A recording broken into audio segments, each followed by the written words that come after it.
Hello, my name is Marcus. I'm the compiler of a collection of therapy quotes entitled 1001 Windmills of the Mind. A collection of advanced self-help quotes taken from what's often called the psychodynamic or the psychoanalytic perspective, which long ago, as I understand it, was referred to by some as philosophical medicine or narrative medicine, for the love of narrative medicine, for the love of philosophical medicine. Part of this narrative medicine, I think, in my humble opinion, is that Disney film, Inside Out. It's part of our narrative medicine. It's part of our story. To have more emotional literacy, to discuss and think about our emotions a little bit further. So 9 years ago, the first one came out, showing us the two sort of groupings or sets of emotions for a person. The primary ones, like the basic normal ones related to our beingness and our authentic self or sense of self, as the joy and sadness represented the spectrum of our beingness feelings. So that's considered like our feelings proper, that area, and all the nuances around it. Okay, affection, tenderness, kindness, feeling badly if you make a mistake, want to make amends, empathy, okay, the quote-unquote more human side of being human. And so with the feelings of the beingness, the ethics, morality, okay, very strong sense of honor and ethics, morality, that's sort of natural kind of a area like that. And the realistic, you see things realistically, that people are wounded, people are, their defenses, something you might not like in another person, you might say, well, that's their defensive sphere. Or you might be curious, or you don't like it, well, maybe you possess it, owning your projections. So you're a little more, you see the third side of the coin, okay, and so that's embedded with joy and sadness. So gratitude's there, and usually the person becomes an elder late in life, and the joy of the generativity of sharing to others and all that. Now with the basic feelings of joy and sadness, with the beingness, okay, I feel therefore I am, meaning the authentic amness. That implies that the beingness is there, that the healthy ego is there. That it automatically implies that the ego is there. Because in trauma, the ego is too damaged. So if the beingness is there, that implies the healthy consciousness is there. Now, the Great Spirit makes everybody unique, right? So everybody's got like a little uniqueness. That's what we all have in common, kind of thing, right? So now, our consciousness of our uniqueness, we're conscious of it and then express it. There's a real pleasure in that. That's called love and meaning and path of heart and so on. And so it's an act of love and an expression of our love, expression of our uniqueness. And we feel, and joy was the console. Okay, so joy is the natural animating baseline emotion. When we have our beingness, joy means the serene, calm, pleasurable, inexhaustible fullness of beingness. Oh, there's the swan. Hold on. Oh, we got a good. Oh, he's made a close-up appearance here. Hey there. You want to say hello to? Oh, he did it again. He tried to snap the phone off me. Huh? He's gonna probably try again. Okay.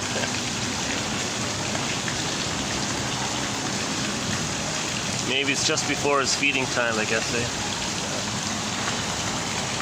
They got a turtle in there and some rabbits for the kids, and at the other end of the restaurant, they've even got some peacocks and doves.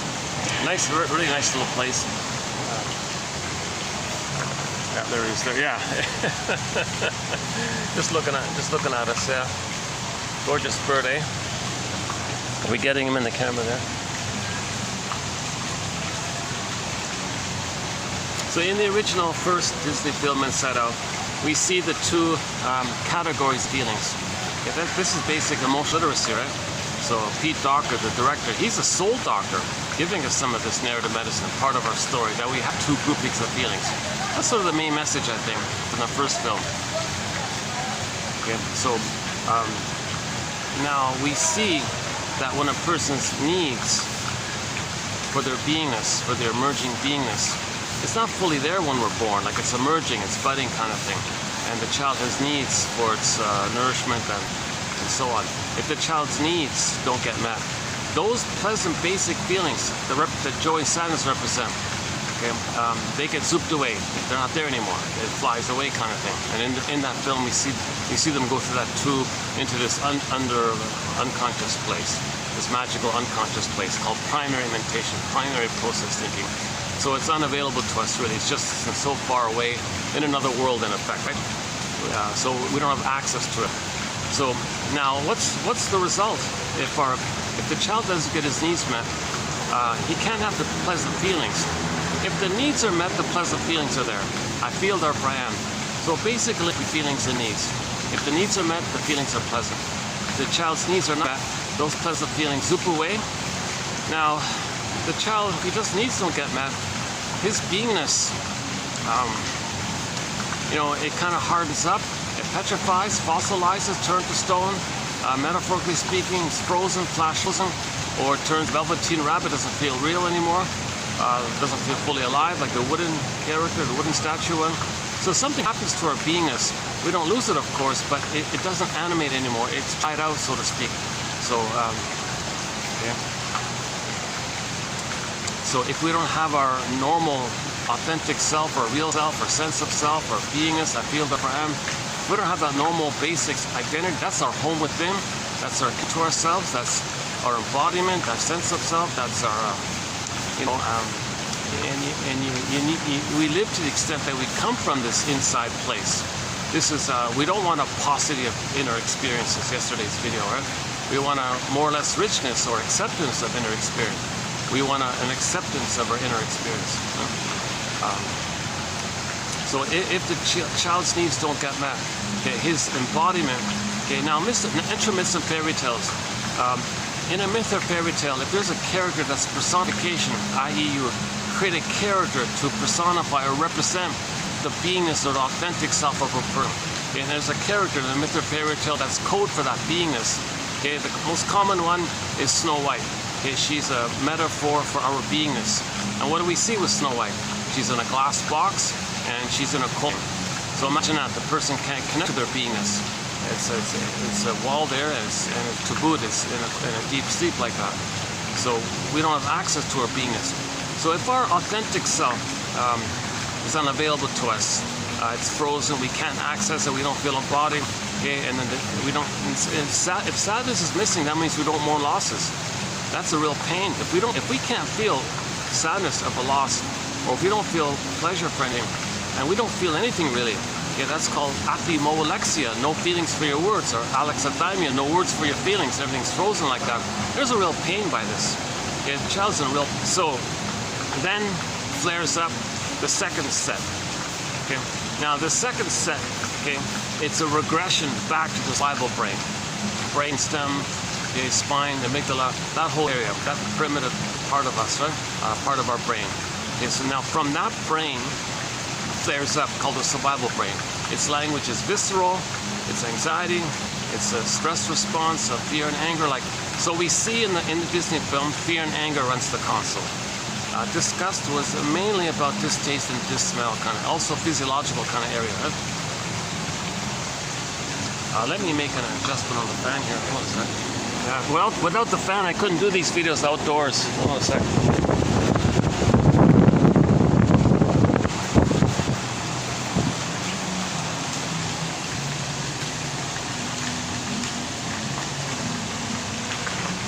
Better.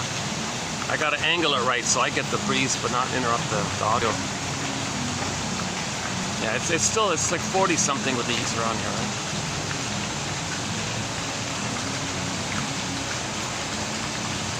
Okay, so we see we see the two groupings or sets of feelings. Joy and sadness are linked to our beingness. I feel that for am. Now, if the amness is frozen, then the golden ball, I mean joy and sadness, the basic primary feelings zoop away. The golden ball goes down the well. So myths and fairy tales can show one or the other, and one implies the other, or they show both. Like in the Iron John, you got the embodiment was Iron John, and the golden ball were both locked in a cage. So the protagonist, meaning us, we get a sense of both our embodiment and our positive feelings, but it's in a cage like that. It's far away, but we got a glimpse of it. Uh-oh, where's the key? Under mother's pillow. You got to know why. You got to know why your soul was removed from you. the key, the answer for this, the key for this is that the secret is the key is under mother's pillow, i.e. the mother used the baby to meet her needs. It's an unconscious note on her end that she used the baby. And you got to get this why. Why didn't the mother love the baby? Well, she maybe had the idea that she could use the baby to find herself. Enter Anthony's poem. Sorry, child, I made you to find me. Some mothers aren't emotionally available for their children because they don't know who they are. They get the idea, well, maybe they can use the child as like a surrogate parent to help them find themselves. That's one of the old cunning tales. That's a huge topic, the old cunning tales. So anyways, the basic point is the fairy tale can show the beingness. So Snow White being in a coffin like that implies that the golden ball's down the well. Or the golden ball goes down the well, or joy and sadness gets swooped away, implies that the beingness is frozen, petrified. They don't have to. One implies the other. I feel their friend. They're kind of simultaneous. Like Miss Core in the Greek myth gets pulled down, it implies that the golden ball went down as well, right? Well, speaking of tubes, one of the staff here has a tube. We're just talking about how Joyce had to run up that tube. This fellow here's got a long tube, some kind of pipe, some kind.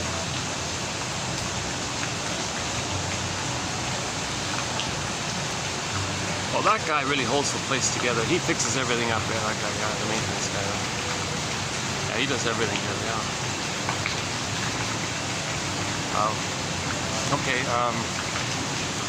So back to the first Disney film I set out. So we see the old doctor, the narrative medicine doctor, is teaching us emotional literacy.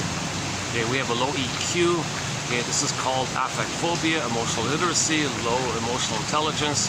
Okay, alexithymia, we don't even know our words for we don't even have access to our feelings, no feelings for our words. We have these words, we're the feelings. Because in trauma, things get frozen. Okay? And likewise, in '73, Peter Siponios came up with a variation of aphimolexia from Greece and coined a new term, alexithymia. Well, no words for feelings. Because you don't have feelings for your words, so how do you have words for your feelings? This complication. This is the issue. We live to the extent that we feel embodied. We live to the extent that we feel the basic primary feelings of joy, sadness, and empathy, and tenderness, and creativity, spontaneity, and affection, and a wide range of feelings, needed feelings, appropriate feelings, aliveness of feelings, the vibrancy of our feelings, like the center radius, so we feel embodied like that. So we live to the extent that we feel at home within. We have joy at the console. When joy is at the console, we can express our uniqueness. We can enjoy the present, see the present, and express our uniqueness in the present, and have empathy, understanding for ourselves and others. It's more normal like that. The temperament's calm and warm. Surprisingly, that's our natural temperament, you know. So if the child is traumatized in one of these old cunning tales, if the mother parentifies the baby, the child puts the soul into cold storage, flash frozen, like the woolly mammoth, one image of woolly mammoth, the frozen ice, frozen in that block of ice. Or petrified frog image from the Many Loves of Dobie Gillis sitcom, where Maynard Krebs had this hobby of collecting petrified frogs, as if to say, hey everybody, help, I feel like this dead frog, I feel like that. Just a metaphor. Or the more graphic one, the more blunt one, is when the embodiment becomes a statue, turns to stone. Echo turns to a statue, she turns to stone. Okay, Faithful John in the Grimm's Tale turns to stone. So these are the metaphors of trauma. So we're not feeling, and we're some kind of something stuck inside. Okay, the jargon is arrested development, developmental arrest, stunted development, and there's some kind of fixation in this emotional area. So we feel flat, numb, etc. And then maybe at midlife we kind of recognize this. Something's off, we're missing something. You know, I feel like I'm living the provisional life, the unlived life, perfunctory living, or when does life begin kind of thing. Now there's a huge delay because post the freezing of the authentic self, our mind develops defense mechanisms.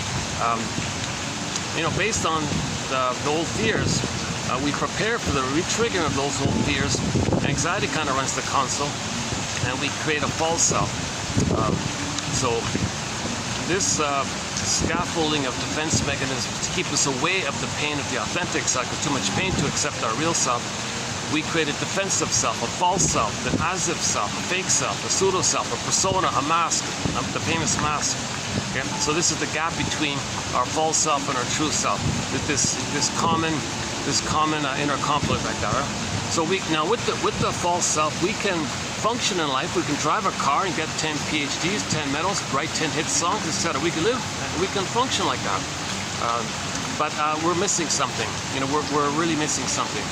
And there's a pain when we miss our beingness and our authentic self. So we don't feel pleasure really, and everything's perverse. It's perverse pleasure, Schadenfreude. Okay, there's lack of empathy for others and self. It's based on neurotic pride, not authentic pride from your real self and the expression of the real self. It's the neurotic pride or fake pride. Okay, it's chasing the false belief that you don't need anybody. That, like in the uterus, you didn't need anybody. You just take refuge in that old place. That once upon a time in the uterus, you were a self-sufficient little god in the uterus. You take that. It's called infantile megalomania, narcissism. So you might search for this neurotic glory like this delusion that you're a little king. So you're always searching for the status that you're always. And your humor is put down here, shaming here. You don't care about it. You don't feel it. Your attitude is always survival, jungle, survival. So you don't care about others like that. So this is perverse stuff. This is a pain like this. This is the false self. No matter how charming it may appear, actually, we got a quote coming up in a video. About this issue of charm. It'll be our first quote on the issue of charm. I can't believe it. We've posted 10,000 quotes in our encyclopedia so far. I don't think we have any quotes on this topic of charm, but I came across one from a sort of like a psychology kind of introductory book by a guy named Irving Solomon or something, and he quoted in that little sort of Q&A like a little. So we'll be posting quotes. Not today. In the next two videos, we'll be posting. Today will be part 3 of Karen Horney. By the way, oh my God! Yesterday was an excellent video on Karen Horney, and the one prior was also pretty good about Karen Horney. But that key one from yesterday about the paucity of inner experiences, her final lecture, one of her final lectures before she passed away. Somebody made a transcript of that lecture. It wasn't printed in a book or anything. And I read an abridged version of that transcript and discussed it. That's an important topic, the paucity of inner experiences. That's an important topic, and that leads to externalized living. Kind of like what we're sort of talking about here. So the paucity of inner experiences makes you focused on the fake self, the false self, and that's called she calls it externalized living. Always defining your false identity by needing supplies from the environment to fuel your false identity. So you're very focused on other people's opinions. You're not focused on your beingness anymore. You're just focused on appearances, kind of thing, to fuel your dream that you're a little god. So you don't want to be questioned about it, or you don't want disapproval. Okay, anyways, that's an important one. So we'll do part 3 in this video about. So we're currently in the middle of a 3-video run on the work of Karen Horney, her final lectures, kind of thing. So this will be the 3rd of 3. And this one's about the feeling of being abused. Okay, it's a strange title, like feeling like. Interesting title. It's called the feeling of being abused or something. So I'll read it and it'll make a little better sense what that means. But tomorrow in the next video will be some. I just came across this book. To my surprise, I never knew existed. A guy named Irving Solomon has a kind of a good, kind of solid introduction to psychoanalysis, psychology, psychoanalysis. He has it sort of in like a, kind of like a, almost like a dictionary. He's got a very fancy title for the book. It's a little exaggerated. It's not as it really sounds. The Encyclopedia of Developing Psychodynamic Theory and Technique. Yikes, wow, very impressive. No, it's a lot of just general, it's just like Wikipedia type of entries. It's just general, big, but I did skim it, and there were a few points there were a few articles that he discussed that I never heard about. And one of them was an article by some guy named Rittenberg or something. He talks a bit about this issue of charm. And I thought, okay, this is the first time, this is something new, so let's include, so we'll have, that's coming up. And it implies, it kind of fits in that the false self might be, charming because there's a reason for that, yeah. But it's just a question mark. So getting ahead of myself here. So let's back up to the Disney film Inside Out. Okay, so in the first film, okay, 2015 original film with Pete Docter and all that, Carmen something. He's the main guy, Pete Docter. He's a soul doctor, in my opinion, Pete Docter. And he was quoted as saying he wants to use his money and fame and status and all this to teach people emotional literacy. I think maybe because he grew up with the name Doctor in that's his actual surname, Doctor, right? Maybe it had some kind of influence on him, thinking, well, he never ended up as a medical doctor, but maybe if he went into the arts and all that, maybe he can be a soul doctor. And I think he is, in effect, a soul doctor by teaching people basic emotional literacy. So back to that film. He's teaching us that we have two basic sets or groups of feelings. The primary real feelings of the quote-unquote human side of being human, when we have our embodiment, our sense of self, represented by joy and sadness. And everything that's like natural and loving in that area, affection and empathy and kindness and tenderness and warmth and delight and creativity and spontaneity and enjoying the present, and your senses are there, and you're living in the present, you're seeing the present. You don't say, you're not numb or sleepwalking through life and all that, right? You're enjoying the present kind of thing. And then the person becomes an elder. There's a generative quality. There's a generative quality, and you have pleasure of sharing your uniqueness, which everybody benefits by. There's no greed or envy or schadenfreude. Those perversions or disturbances are the byproduct of when the authentic self is frozen, and the person has to, and then the previous survival brain, the amygdala brain, flares up. Then you get all the perversions and cynicism and sarcasm comes from that prior place. So in the Disney film, when joy and sadness got souped away because the needs were met, okay, that's the first set. The second set was the survival set. You got the feeling set from the middle brain, the second brain, the mammal brain, the chimpanzee brain, the puppy brain. You got the feeling set. Then you got the sensation set, okay, from the survival brain. Okay, the crocodile brain, the iguana brain, the salamander brain, the chameleon brain, crocodile brain. Pick your favorite creature like that. Those creatures only care about survival. That's why it's nicknamed that brain. Okay, now those, although we call them feelings and emotions and all that, technically they're more like sensations and stress responses. Adrenaline and circulation, blood circulation, and oxygen. Those issues. It's more like physiological area. It's more like physiological responses, sensational responses, more like sensations and visceral, like bodily, visceral sensations. Oh, and mainly, it's headed up by fear and anger, okay, and disgust. Actually, shame is in there because when you feel shame, that's your identity, that's a survival issue. So you might blush and get embarrassment as well. So, anyways, those are like the two sets. So if you look at like the poster for the Inside Out film, you'll see the 5 characters: joy, sadness. That's for the mammal, the feeling, the beingness brain. Okay, then you got the other 3 for the survival brain. Okay, so our brain has 3 parts. Okay, the famous triune brain, the 3-in-1 brain, the brain with 3 parts. Oh, it's gonna rain here. Oh, that's why it's okay. I think it's gonna. I can feel a bit of drizzle. Maybe I can finish up inside. If they don't have. No, and I can never do it inside. There's always guests and staff doing things inside. Maybe the upper part. Maybe is that covered? The upper part. If that's covered, then maybe I can do it up there. I've never really done it up there. Yeah, I think I can hear the rumbling, the thunder rumbling. Yeah, it's gonna rain pretty soon here.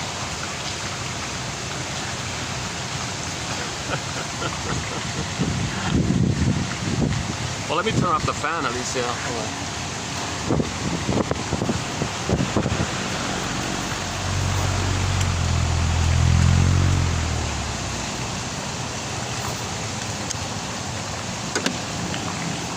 Oh yeah, I can hear it already, yeah.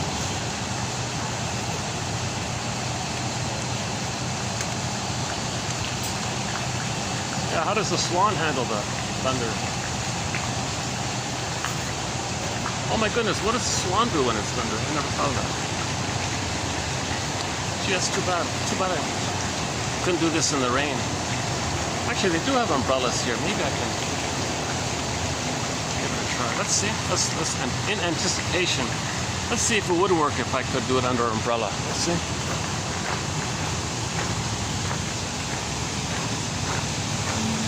Depends on how heavy it's going to be, right? Would this work if I did it there? What if I move this table, or move the chair? I want to see if it's possible to do this. I don't want to get water in the camera and all that, right? I think it's going to be sort of a medium or moderate type of rainstorm or something. Okay, let's wait. I don't mind these kind of interruptions. I love it when nature interrupts. I don't mind that. It's when I get like a loud group of people near me all of a sudden. So back to the famous triune brain, the 3-in-1 brain, the brain with 3 parts. First part, second part, third part. Got 3 parts like that. It's kind of, they say it's based on evolution, all this. So the earliest, the most primitive sensation called the survival brain. In the millions and millions of years or whatever, we grew the feeling brain, the embodiment, because we got the mammal, the feelings. Okay, and then the neocortex, the third brain, the newest brain, that's kind of like the thinking cap kind of thing. Makes us conscious and all that. Oh yeah, look at that.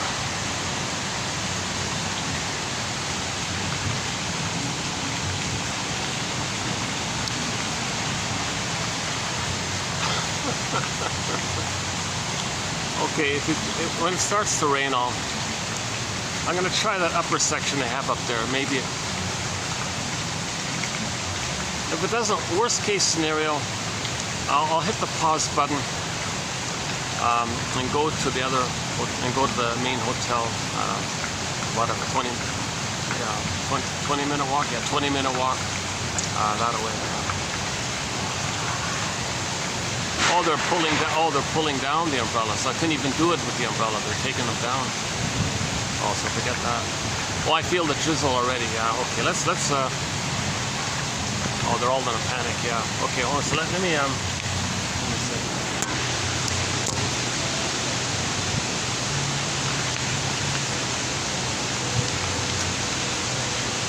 That's too bad. Nice and cool.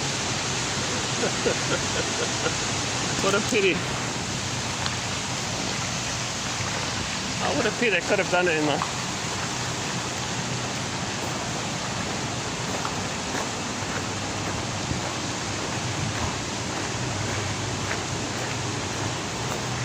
Hi there. Hi. Okay, I'll leave this here. You better run. Would it be okay if I maybe just sat under the ledge there? Yeah, really? Okay, great.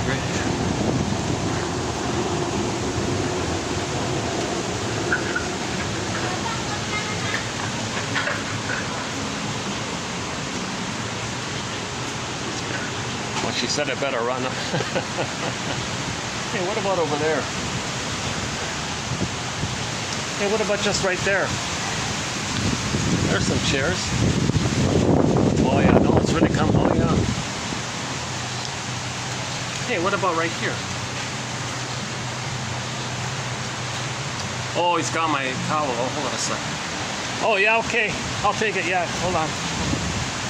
I forgot my. Yeah, I forgot about that. Yeah. Thanks. Yeah, thanks a lot. Yeah, thanks.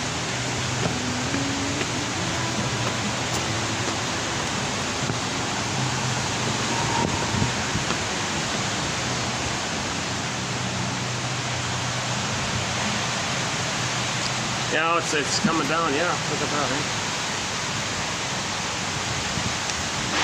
Let's see if we get lucky and avoid the angle, the rain angle.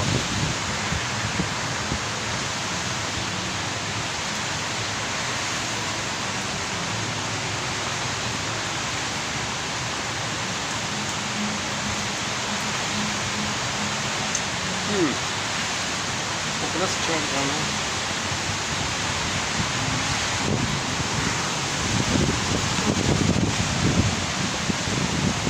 See, if I get water on the phone, it's going to damage the phone, right?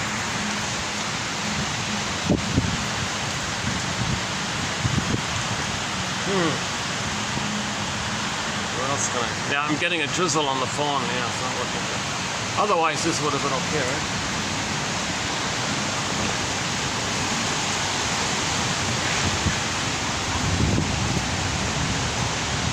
Oh, maybe just in here. Maybe just. What about just in here? It's too dark here, right?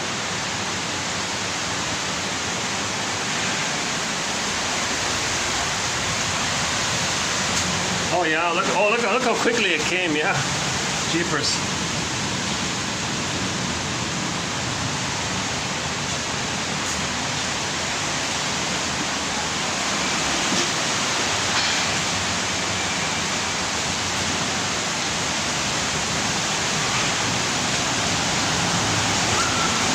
Oh look, there's my umbrella, look at that, huh?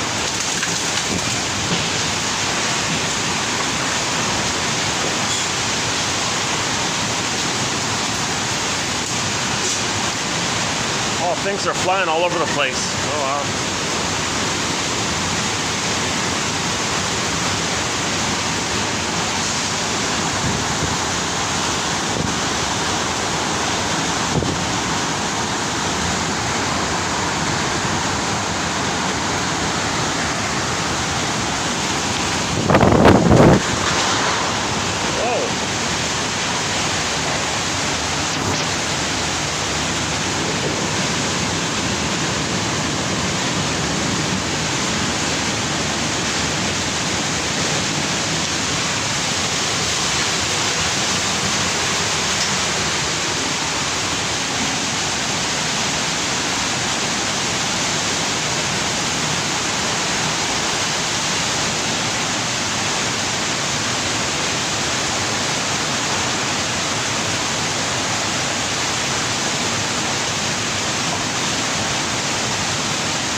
I can see the chairs, a few of the chairs flying around. Oh, even the bench, the bench just turned over. Oh. Well.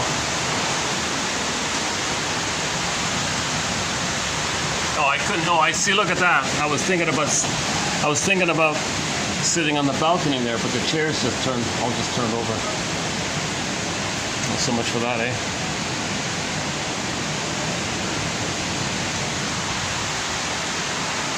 That's booked for private. That's just for special events and all that. Yeah, sorry about the lighting. Can't get much lighting.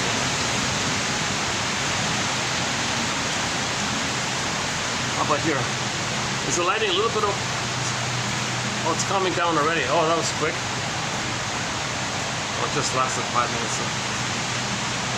If it stops raining, I'll go back to the... So the distance, oh the swan, oh the swan, oh he's handling it well. He's acting like it's nothing. I can see the swan. He's acting like it's nothing. The swan is totally unfeathered by the thing. Oh my goodness, the swan, he's as calm and relaxed as could be. He's just floating around in the little pond there.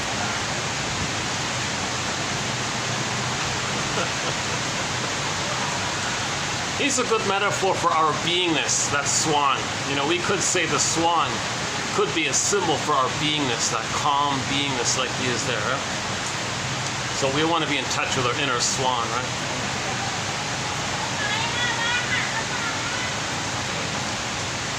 If a fairy tale uses an animal to represent our beingness, then we want to save that animal, protect that animal, you know, nurse it back to health, guard it, protect it, save it, that kind of thing. Right? Like look for it, and it might be morphed into some other condition. So when you take care of it, it might morph back to itself. In the primary mentation, things can morph and shapeshift. That's the funny thing about primary mentation. Okay, so back to the basic message from Pete Doctor, our soul doctor, one of our soul doctors. That we have these two groupings or sets or little packages, package A, package B, right? The package A, okay, that's the basic one, the primary ones, joy and sadness, which joy and sadness are emissaries of, or the main reps for, because joy is the main animating emotion for a person. And joy can step aside to let sadness run the console.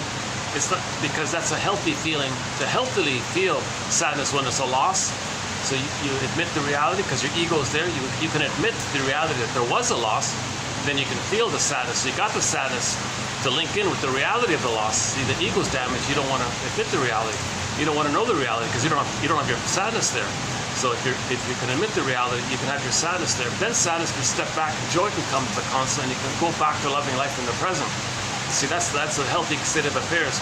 If a person doesn't have access to sadness or their beingness, they're always in pain of needing to deny, chase the fake self, chase the neurotic pride, okay, search for symbolic mother, tell the world how angry you are that mother didn't love you and not know it, and then see the world as your hurtful mother and then attack everyone because you think that's your mother.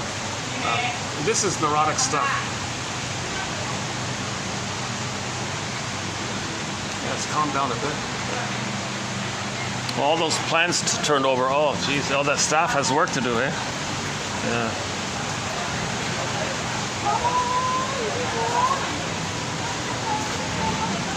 All those staff's coming up. Well, something must have happened.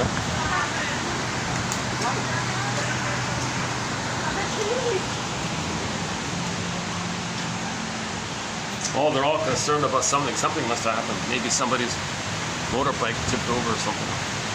I didn't hear anything. I can't see it. What about here? Can I go here? What about here? Hold on a second. Let me use my How about here? Oh, it's a little more comfortable, better lighting. Yeah, let's hang out here for a bit. My first time up here, actually. Yeah.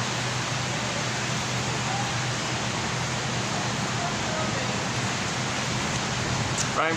So.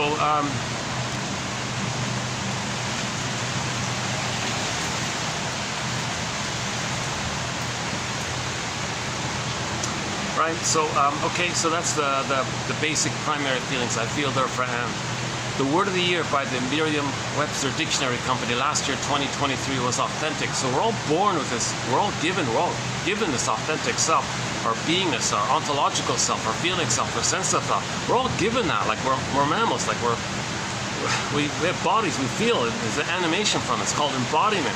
And you live from that. That's your home within, your sense of home. In the Odyssey, it's about finding this home. The Odyssey is not some outer home. It's like a metaphor for the inner home that we're looking for. So we lose that inner home, i.e. the authentic self, when there's an old cunning tale with the mother.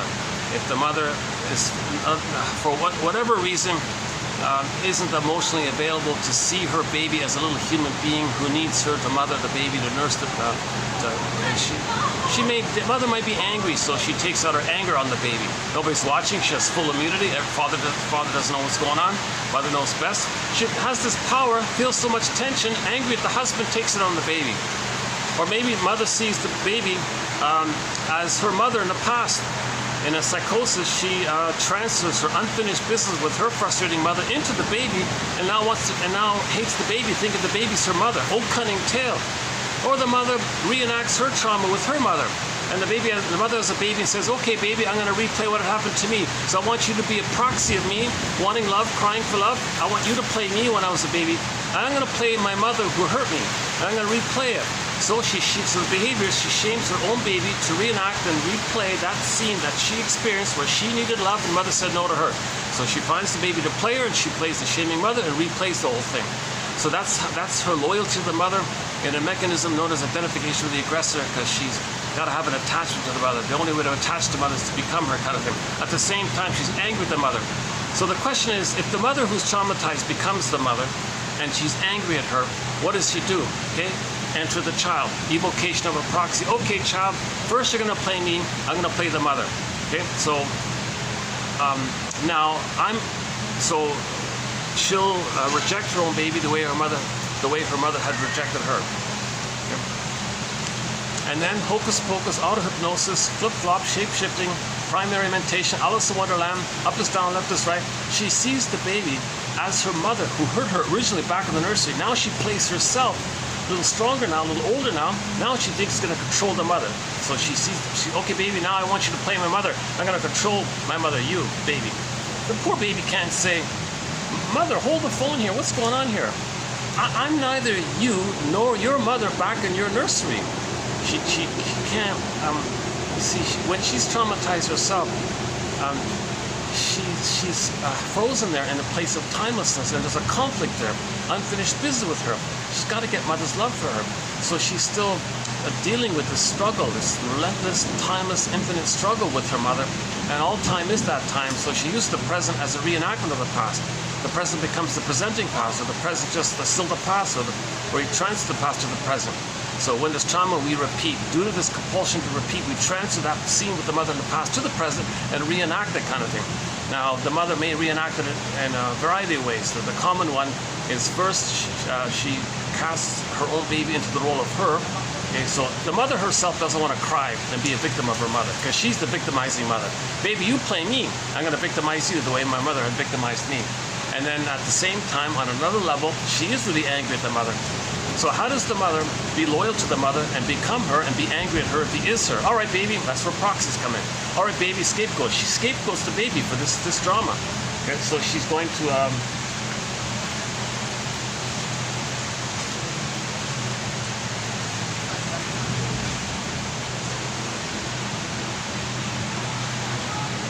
yeah, the staff are in full cleanup mode already. Like, so many things are turned over. They're all like fixing little things, the windows and things turned over. I guess they were caught off guard too, eh? It just lasted like for 5 minutes, right? It's still raining. Like if there's a full, oh, the light came on here. Oh, there's a power out here. Oh, the lights are coming back on. All right. Well, that was nice, or maybe they turned it on for me here. I'm not sure. That's nice. These guys, talk about hospitality. This is a wonderful little place. My goodness, it's kind of like if I'm feeling at my lowest point, where am I going to go do the video? I'm going to come here. I got the garden environment, the friendly people here. I got a little space here. They know me a little bit, kind of thing, and they're a little accommodating to me somehow. They give me the fan and just turn on the lights for me. I guess it's kind of like the place I go to if I'm having an off day. If I'm going to do a video when I'm not feeling my best, I'm gonna come here to increase the chance of doing a tolerable video. Because if I go to the public hotel, all these interruptions, I might not be able to get through it, kind of thing. There'll be too many delays. See, no water. Let's check the water. Water's okay. All right, no water. It's still pretty hot, eh? Like I'm still sweating. Eh? Look at that. Eh? Even though it's raining and all this, I'm still sweating. My goodness. Oh, I can hear the thunder. That means there's going to be more, right?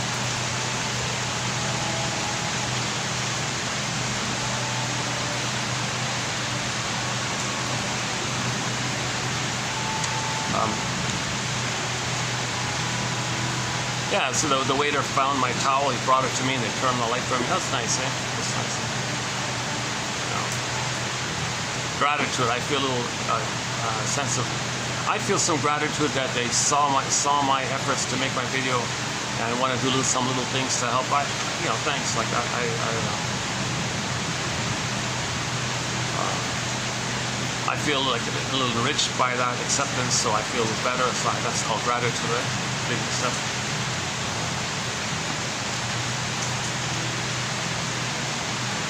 Oh, and they got a new staff here on their first day. On her first day on the job, she gets to do all. She'll have this will be a memorable first day for her. To do all this. On my first day on the job, in my first shift, there was a thunderstorm. Was it because she'll say, if she has magical thinking, and if she has a huge guilt complex and wants to make everything about her, is it because of me that I call it nonsense? Just coincidence.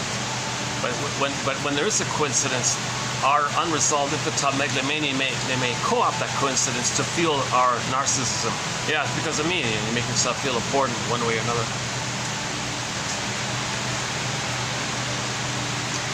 Okay, so I'm getting some here with this topic about the Disney film Inside Out. Hang in there, I'm getting somewhere with it. So, okay, so when in the film, mainly in the first film, anger ran the console. What a pitiful state for anybody to live their whole life with the main emotion being anger. Now, fear kind of is overwhelmed easily, so it's usually anger, and disgust is, a minor kind of thing. So that's a poor condition for a person.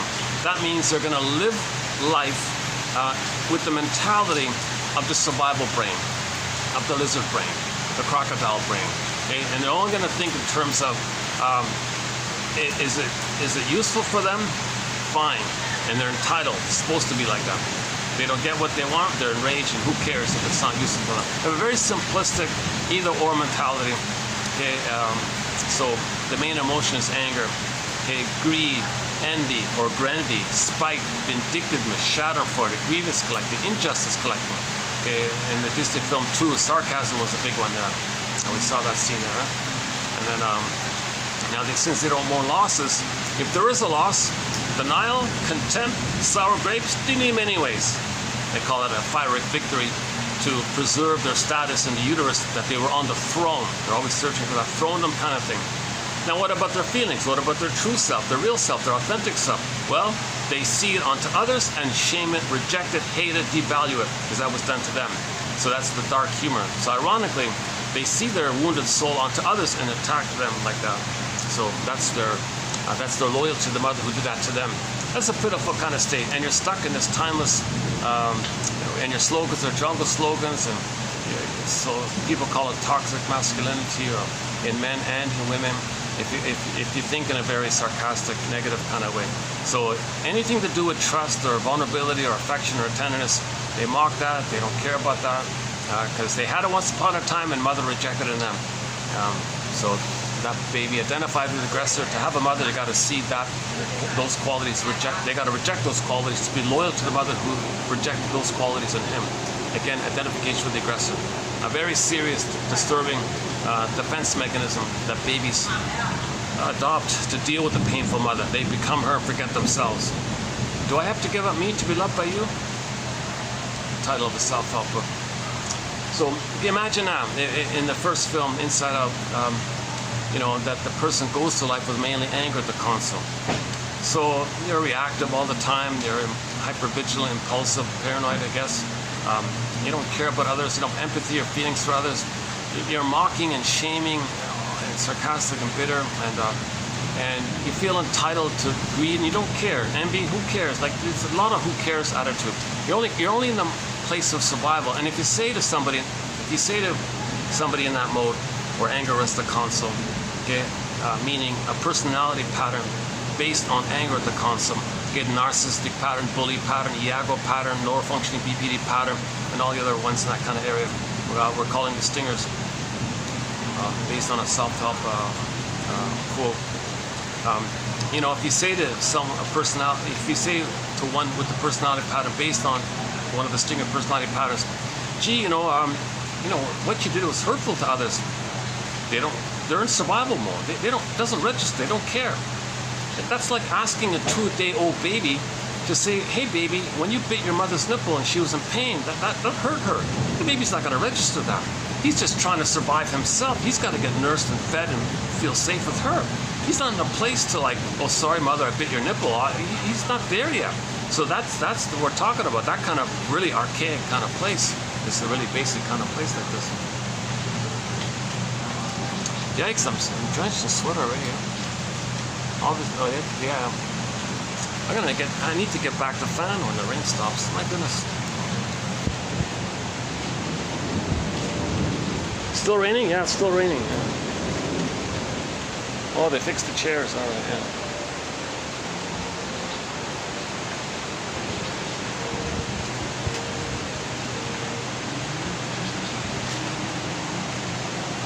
Well, that was quick, eh? They fixed everything so quickly. My God, that stuff, they were quick, huh? They fixed all the tables and chairs so quickly. Well, these guys... Yeah, because just in case a guest comes in, you want to make everything look nice, right? This is like a I'm in a nice area. This is like an established, respected kind of place. Bit of a landmark place. A lot of historical significance. Has a kind of a maybe an emotional place as well. I don't know the full story, but there's a plaque at the front that tells you part of the story. But this has been around a long time, and a few decades ago they turned it into a restaurant, which I'm sitting in. So it's a two-story place, and they got like this sort of a gardening kind of area all around, like a wraparound. Yeah, sort of a wraparound thing. Let's see. On the other end. Oh no, it's still raining. I'll show you. Show you another time. Yeah, you're gonna see me sweating here. Sorry about that. Jesus, yeah.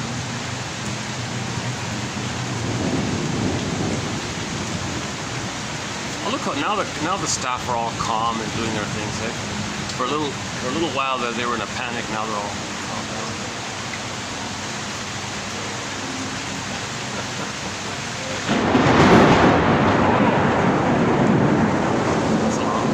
So where's the lightning? There's the thunder. Huh? Do we see the lightning somewhere? That's quite a crackle, eh? That one.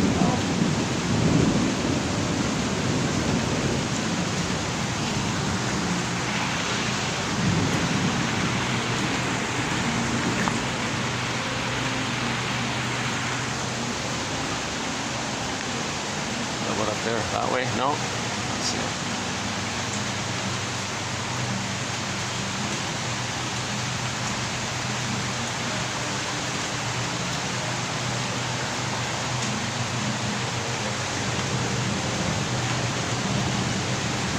Yeah, so that's a pitiful situation to have like anger at the console. So in the film, you see the two. You see how the survival visceral brain is flared up with anger at the console, and joy and sadness is looped away in this other world kind of thing. So that's the idea is that the person with this setup in the mind, with this psyche like this, with this setup like this, they hope that they can create the conditions through some kind of self-acceptance and understanding and forgiveness process and admitting your losses, knowing what happened, getting your story, narrative medicine, getting your story. If you get your story, you're creating a basket, like a nest to accept back your feelings. So at the end of the film, joy and sadness came back to the console when we accepted the truth of the trauma. So there's a scene there that's a metaphor of this process. We gotta feel the rage and shame and disgust even at what mother did to us, and you gotta admit that painful truth. The truth will upset you free. Okay, why did the mother not love the baby? Okay, why did the mother betray the baby? Why did she fail the baby? Why did she traumatize it? Okay, you gotta face this kind of pain like this. So you see that scene at the end there with the rageful scene like that, and then okay, now you're getting a sense of identity. So sadness comes to the console, and then sadness does its thing. Okay. And then joy can come back. So joy and sadness came back to the console, and joy runs. Well, first sadness runs the console, then joy runs the console. Everything's good. Okay. So that's the basic message of the first film. Okay. There's a lot of little other points discussed in previous videos, but I want to comment on the second film, Inside Out 2. I've talked about the trailer for that a few times already, and I spent a fair bit of time on it. Now I'm going to comment on the actual sequel. It just came out today, this afternoon. I just came from it. There's a little theater about maybe 15-20 minute walk from here. So I went to the theater there, and I just saw the sequel, Inside Out 2, and in the theater there. And it's first day opening, first showing. So it's a little late, yeah, a little bit late here today. So yeah, there's a few things to say about it.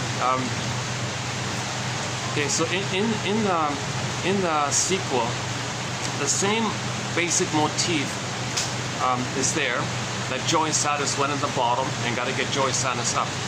Yeah. So now, to tell you the truth, let me not run through it this time. Let me let it percolate, because I just saw it. I want to give it some thought before I comment on it. But I'll give you the spoiler. So if you haven't seen it, hit the pause button here. I'll give you the spoiler, the main message spoiler. The main message, the takeaway of the film, there's a key, the climax of the film is that anxiety's at the console. And you see a very dramatic panic on anxiety's part to face those old fears of the mother. How does the baby deal with those persecutory fears? So anxiety is like really in a manic panic. You can see him blurring around like that, trying to deal with the old fears. So anxiety means you're facing the old fears. So in the sequel, okay, anxiety runs the console to deal with the old fears of the mother, because in the sequel, those 5 characters just mentioned all get zooped down. So anxiety, so fears zooped down. Fears like present fears in the present, you know what it is, you can name it. Anxiety is some old fears and you don't know what it is. It's the old fears from childhood that's coming up, being triggered up in life because the baby's relating to the mother. That's the whole world for the baby. Baby doesn't get her love. He's a goner. He's terrified. That's why there's anxiety, because now you want to prepare yourself for those old fears. So anxiety is about, well, maybe the way to deal with these old fears is to perfect the false self. So the motif in the sequel is false self versus true self. So basic message. So anxiety says, well, we had a true self, forget it, no way, I can't face those fears, it's too much, we got to create a false self. So anxiety chucked, took the sense that the authentic image of the real self got zooped away. That's the crystal image, the little silvery, kind of bright, colorful, it looks like a diamond or something, huh? And so she threw it away, kind of. We can't have that, that's repressed, so it got repressed. And you see it got repressed. And anxiety is saying, we're going to manufacture a false self. We're going to perfect ourselves so that the world will be seen as the hurtful mother. And we're going to be prepared now. Now forget about the feeling self. So the false self, anxiety said, we can't afford having feelings. So joy got stupid. We can't have sadness, anger. We can't afford any kind of feelings. So all those feelings, those 5 feelings got repressed, called suppressed emotion, into the glass bottle, like Snow White image. So anxiety runs the console. And the basic feelings of joy and sadness got zooped down, like the first film. Anger, fear, and disgust also got zooped down. So anxiety is the console saying, we got to create a false self now. Forget this true self stuff that joy and sadness created for the person. We got to forget this. So anxiety says, forget the sense of self, the authentic self. So joy and sadness are bottled up like that. So here's anxiety in this well-meaning, of course, confused, of course. It's not. Anxiety is not like doing something bad. It's just a metaphor of the byproduct of trauma. So it's not like a judgment kind of thing. Right? So you see the character anxiety being without. Now notice anxiety was becoming a little bit unfeeling towards others, thinking, well, it gets in the way. Feelings gets in the way. I got to survive. I got to perfect. I got to get status. I got to get fame. I got to get prestige. And she'll go to any lengths. She'll strategize, and so she'll sacrifice her good friends, and she'll take control of things and not cooperate with others because she wants to be extremely ambitious like this. You can kind of relate to her a little bit, in teenager time, right? So she had that kind of immense investment that her false self is her identity, and you can see the slogans that she had. If I'm a member of the star team, then I'm a somebody. If I'm accepted by the cool kids, then I'm a somebody. If the teacher likes me, I'm a somebody. It was always externalized. Like her identity was based on external approval, no beingness. She was always looking for external approval. So she's always calculating and fishing and brainstorming. There's a brainstorm scene, brainstorming with a storm inside her, like a storm. Brainstorm, like in the unconscious, there's a storm. Oh, the brainstorm. How do I calculate like this? So she's very calculating and always trying to. A lot of worries and anxiety, nervous apprehension like this. So she was getting close to that point of being like like a Peer Gynt, like one of those characters, not caring about other people's feelings, not wanting to be a team player, just being overly ambitious to reach the goal kind of thing, at the expense of any kind of feelings or meaning or morality. She even didn't want to, like she was starting to break the morality, like she was, breaking into the teacher's office to steal the notes or something. Like she was kind of doing criminalish, she was bordering kind of in that area. So there was a real panic by Joy and Sadis and the gang in the unconscious to come back to the console. So the story is about getting back that crystal, the true self, that golden, it's kind of like, looks like an atom or something that looks like a diamond, a cross between a crystal, a diamond, an atom, shiny, sparkling kind of thing. Looks like a silvery snowflake or something. So yeah, take this, and that was metaphor for the sense of self, the pure, valuable sense of self. And remember, it got chucked way down in the repression. So Joy, Sadis, and the gang had to find it and bring it back, kind of thing. So they were in this real hurry to do so. Because without that sense of self, she was going down a dark path, kind of thing. And we even see the image of the dark character. So that's potential. We saw a glimpse of that, the dark path that's possible, right? So she was heading down a dark path. It's a dark path, so to speak, to live your whole life through the false self. And Goethe calls it the deal with the you-know-who, okay? Meaning you only care about your false self and forget about your authentic self. So that's all that means. So empathy and feelings won't be there, and if the morality is not there, so what, and then the extreme case would be like a psychopath. Something's only wrong if you get caught. If you don't get caught, well, who cares? Like there's really dark path. So she was kind of going down that potential dark path. So you can see the real urgency to get that for Joy and the gang, to get the crystal, to get it back to the console, plug it in back to the console, kind of thing. So that's the big drama like that. That's the big inner conflict, the false self and the true self. This is the real conflict. The essence of the conflict, we may say, actually, we have one quote about this by tomorrow's quote. He said, you can summarize the issue of inner conflict between these two forces, good, bad, or dark and evil, whatever you want to call it. That's just the false self and the true self kind of thing. So that's what this drama is about. That's what the story's about.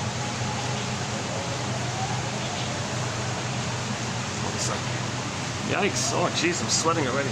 Let me give me a second here. Let me get my towel here.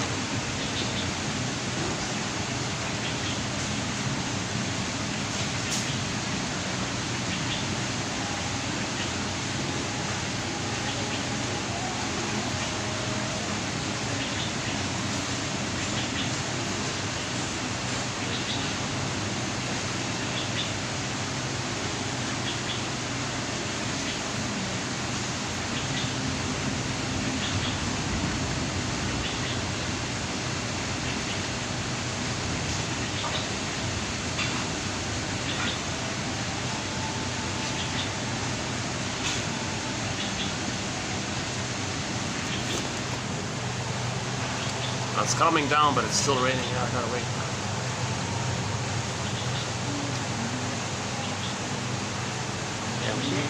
So, again, anxiety runs the console, right?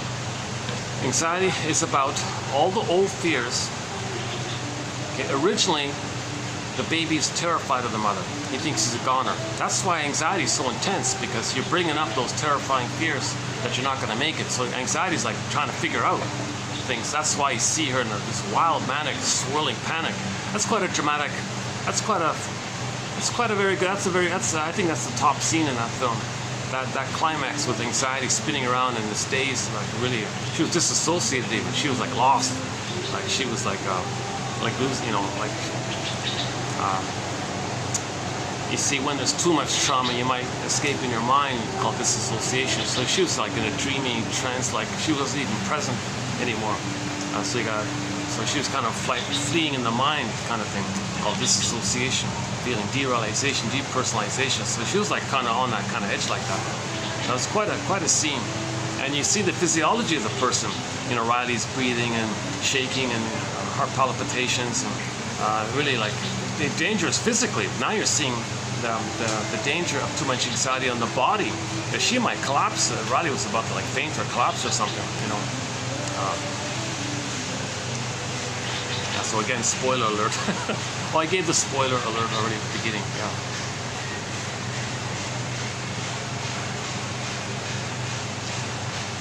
Okay, so it all ends up with a kind of compromise. So the conclusion was Joy and Sadness do manage to get up to the console with the soul, with the authentic self, the sense of self. Okay? And now, the sense of self is kind of based on the childhood time. And there is some, you know, painful reality of getting older, that life is unfair and things are hurtful like that. So what do you do? What do you choose? Well, can you create some kind of something new that holds the two sides? So the conclusion was the soul was enriched. Now the person is saying, I'm going to accept everything. I'm going to accept the gifts I have, something that she's good at, and accept her limitations and her flaws and her mistakes, and do both, hold the two. So the conclusion was self-acceptance, and don't repress or reject your mistakes, and don't, because one clue was in the film, in the sequel, Joy was taking any bad memory and rejecting it, zooping it away. Oh, this bad memory, I don't want it. I want only good memories. I don't want any bad memories. So she was rejecting everything that was true, that was painful. So she was repressing it. This whole mountain of repression. So that's not going to work. That's part of the problem. So that's Joy's, or the person's ego's lesson. The lesson of the ego, played by Joy, was you got to accept sadness at the console to get joy there. The message for Joy was you got to have a acceptance of ambiguity, ambivalence. Nobody's perfect, but accept all things. So be inclusive to all emotions, all memories, all aspects of yourself. Consider a learning journey, and be okay that yes, you have limitations and you made mistakes and you feel bad and you feel helpless sometimes, but you have some gifts and you have some skills and you have some abilities and you have some capabilities. So you gotta have a more, so the soul was like it changed a little bit. It was more inclusive like that. So the attitude was, don't repress, accept, and accept all your experiences. You know, that's the human area, right?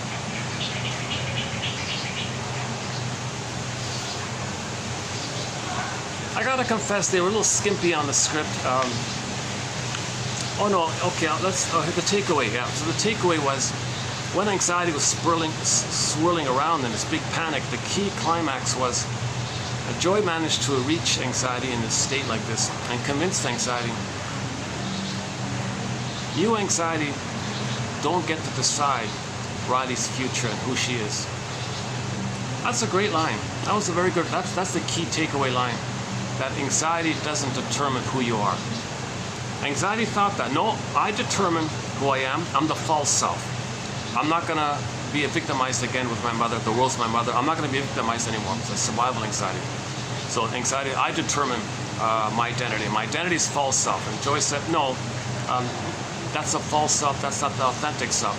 So then the two came together. We're both an authentic self and some fake self. And the fake self is a response to the painful thing, but if we accept the painful thing, then anxiety can take a back seat. And sure enough, at the end of the film, anxiety took a back seat.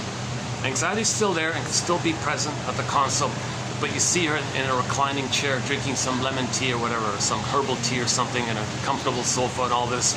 Oh, I kind of like this. It's kind of soothing. Maybe they could put a cat there for her or something. I don't know. So to calm her down, kind of thing. Yeah, so that's a good line. That's a good takeaway line.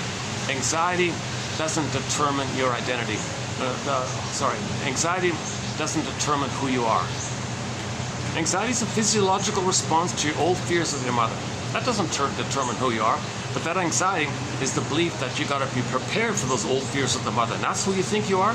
Oh no, you have a beingness, you have an authentic self, your real self, a true self. That's who you really are, with being inclusive of the mistakes and our defense mechanisms and so on. But mainly we're the authentic self. So joy runs the console. So at the end of the film, joy comes back to the console. First sadness came, like in the first film, first sadness came to the console, then joy came to the console. And anger was a big help in that process.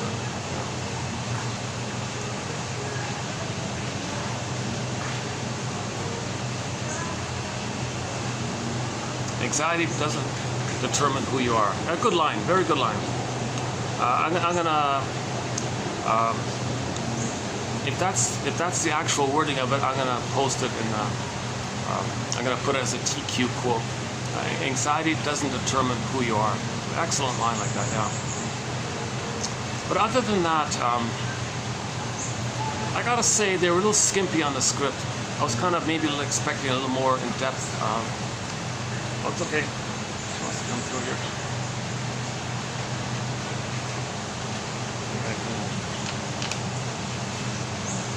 Let's try over here. Let's see. Oh, it's all wet over here. Hey, what about over here? Is this all wet? Hey, maybe I can, because the waitress wants to come across. So.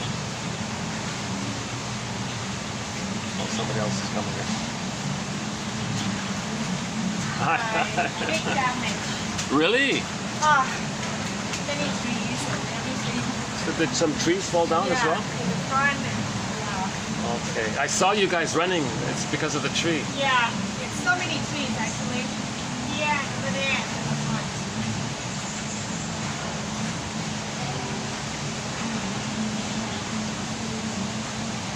Well, that explains the commotion I saw there. Earlier I saw the commotion. Some tree fell down, yeah. There's the swan, by the way, yeah. Hey, let me get my little towel here. Hold on a second.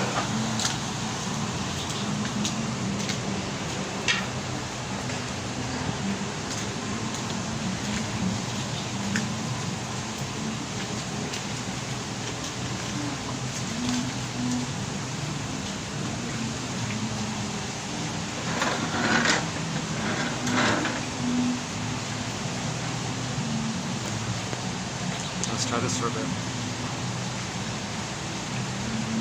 Yeah, thanks for letting me use this up here, yeah. Oh no, I'm sorry, it's all the mess. I understand.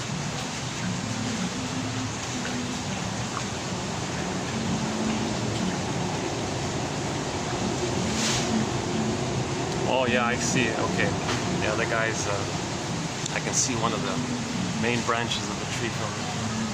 My goodness, okay.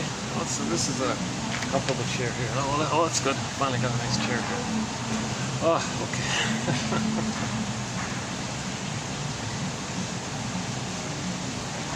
Anxiety doesn't determine who you are. That's a great mindful. That's a very good quote. Because I have anxiety as well. I feel anxious as well. You got to say that as a mantra. Remind yourself. Well, I'm going to try that. I'm going to remind myself that anxiety doesn't determine who I am. Oh, okay. And you might calm down right off the bat when you realize that.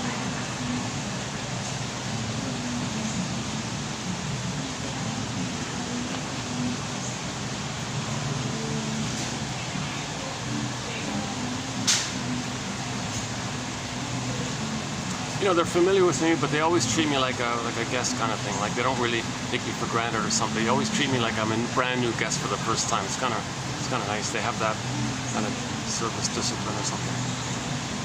Yeah, they've got very experienced service kind of people. Yeah.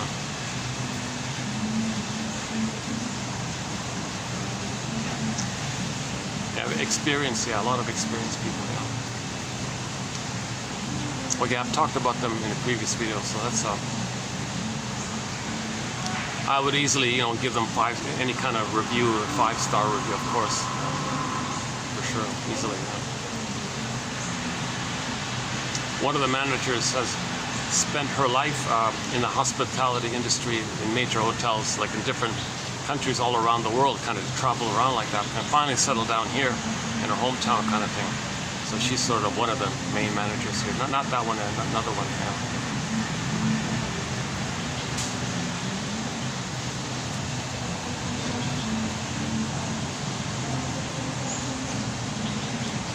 Yeah, what else about that Disney film? Let's see. Okay, so again, it's a, let's see. No, okay, hang on, let's see. So, you know, in yesterday's video by Karen Horney, she talked about the paucity of inner experiences. Okay? Then you're externalized. So anxiety in this film, Inside Out 2, it was very externalized. Her identity was always externalized based. No sense of self based. That's all rejected. I don't trust having a sense of self. No way. So too much pain involved with that. So too many, the pain is coming. You're being reminded of the pain. So you can't hold on to your sense of self. So just the natural phenomenon that the sense of self got repressed. You know? So now a person in teenager time might think, gee, never again kind of thing. I'm gonna. So she was kind of extremely ambitious, extremely unmindful towards others, wasn't a team player on the hockey team and all this, and just thought only about herself all the time, and just was convinced that she had to get 3 goals in the big game or something, or whatever it was, to get accepted or something, to get the status or something. And in the process of her selfishness and greed, she hurt accidentally one of her previous friends, which she dumped due to the greed. So she was greedy, ambitious, like this, and it came to a panic. That panic scene was kind of funny. I gotta confess, for whatever shortcomings this film has, the climax was pretty funny. That was a hilarious kind of. That was a hilarious kind of scene with anxiety and this spinning. You'll see her spinning around like this, and this manic panic brings. And you can see on the surface, the character on the surface, being affected by her own anxiety. So you saw the effects of anxiety on the person. So you saw anxiety really like shaking and quivering, and you saw inside the character anxiety spinning around like that. They're trying to represent the physiology, the physiological response to the old fears of what the mother did. Now there's no reference to this area. There's no reference to the mother traumatizing her as a baby like this. The only clue is that anxiety has oral trauma. The gaping mouth was a symbol for oral trauma. Okay, the oral greed, okay, the baby teeth, that's trauma. It means the rest of development took place around that time when the teeth sort of came in. Or just a ballpark to say that there's trauma in that breastfeeding time. Or they don't reference this, but if the baby doesn't get fed properly, he might, and the nipples not around, he might turn to his thumb. That's why the teeth are damaged. So you can see all the anxiety like that. Oral gaping trauma, oral trauma, okay, teeth undeveloped, or the gaps in the teeth because the thumb sucking. This is a trauma. The mother didn't breastfeed. The mother used the bottle and force feeding, rough handling. The mother didn't do it right. That's why envy's at the console. Okay, boredom's at the console because the breast never came. Person feels boredom. So NU, envy, okay, anxiety, and the fourth one was embarrassment linked to the shame in the unconscious. Actually, it's interesting. The character embarrassment kind of went against anxiety, because embarrassment was sort of the bridge. Interesting about that. Embarrassment was the link to shame, right? And shame is linked to your identity. So sadness was able to get to the console. Then you felt sadness. That's linking to your identity. That's linking to the shame, and the rep for the shame was the embarrassment character. Now embarrassment joins sadness. So embarrassment joins sadness to help get back the main joy to the console, the others to the console, right? So I saw in one write-up of the film, embarrassment was like a spy like this, right? Supposed to be serving anxiety, but covertly serving sadness, right? Because sadness and anxiety, sadness and embarrassment, a little link like that. Sadness at the loss of the beingness Embarrassment is linked to the beingness, so you feel sad. So the sadness links you to your beingness, loss of your beingness, the shame. And embarrassment is the rep for the shame. So now there's a link. So now embarrassment is serving the soul, right? So embarrassment links to shame, links to your identity. Embarrassment links to your identity, your authentic soul. See, if you never feel embarrassed, you've denied completely your authentic self, and you're just totally wrapped up in the false self thinking that's everything, and you repress further and further. See, you don't want this kind of gap. Now, people often do live life with the false self, but then at midlife it kind of comes up through the symptoms, and then the body bears the burden. Now the person's all the pain, the trauma goes to the body. Now you get psychosomatic symptoms, so it's going to come out somehow. If you repress and you repress, it's going to come out. Oh, this song's very familiar in the background. You might not hear it; it's very dim. This song is on our soundtrack, actually. This song in the background. You're probably not hearing it. We have on our soundtrack 3 songs from the Glee cast. 3 songs. More Than a Feeling, I Will Survive, Survivor, the combo song, and Rumor Has It, and the second. This what we're hearing now is that second part. I forgot what it's called. Sometimes. Anyways, yeah, it's okay,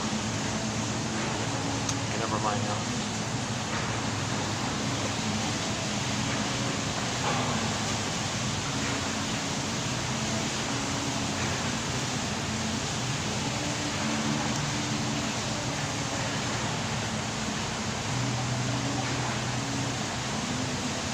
Well, it's nice up here. First time I could use this upstairs, but I could use it as guests all over the place. This restaurant's usually booked for events and functions and things, right?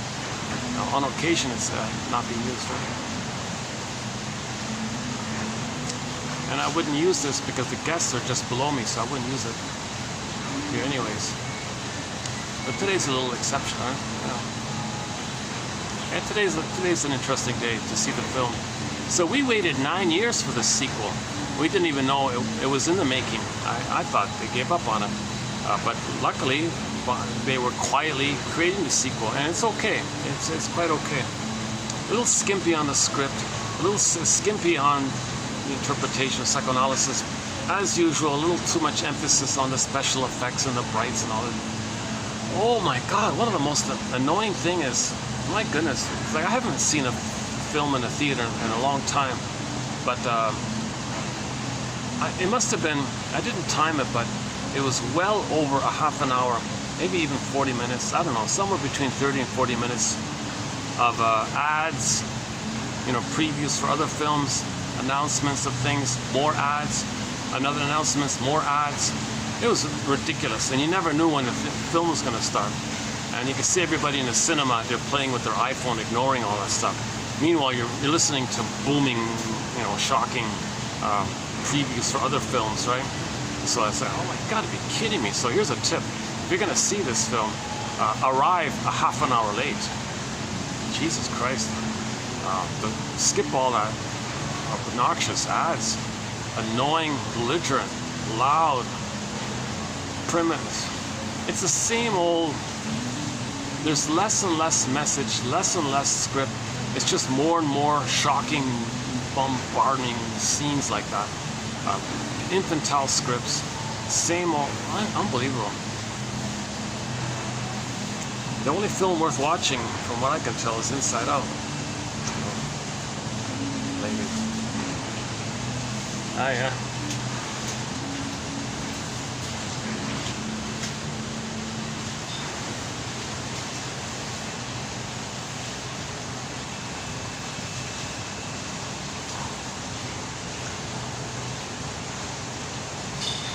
Hi. Okay.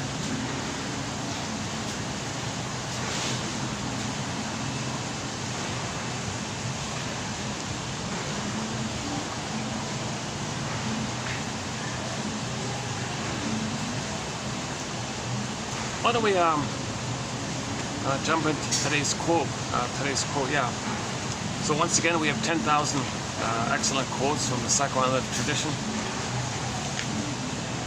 Now, today's actually yesterday was an exception, today's another exception. So I'm not going to do the usual introduction to the main core points: repetition, compulsion, transference, identification with the aggressor, okay, the emotional triangle, the scapegoating, okay, the symbiosis, the developmental theory, object relations theory, endopsychic structure, okay, those kind of core kind of points, the stingers and the clingers, and the slogans, and the BPD amalgam, and a few other points, infantile megalomania, of course, complicated grief, of course. Oh, that reminds me.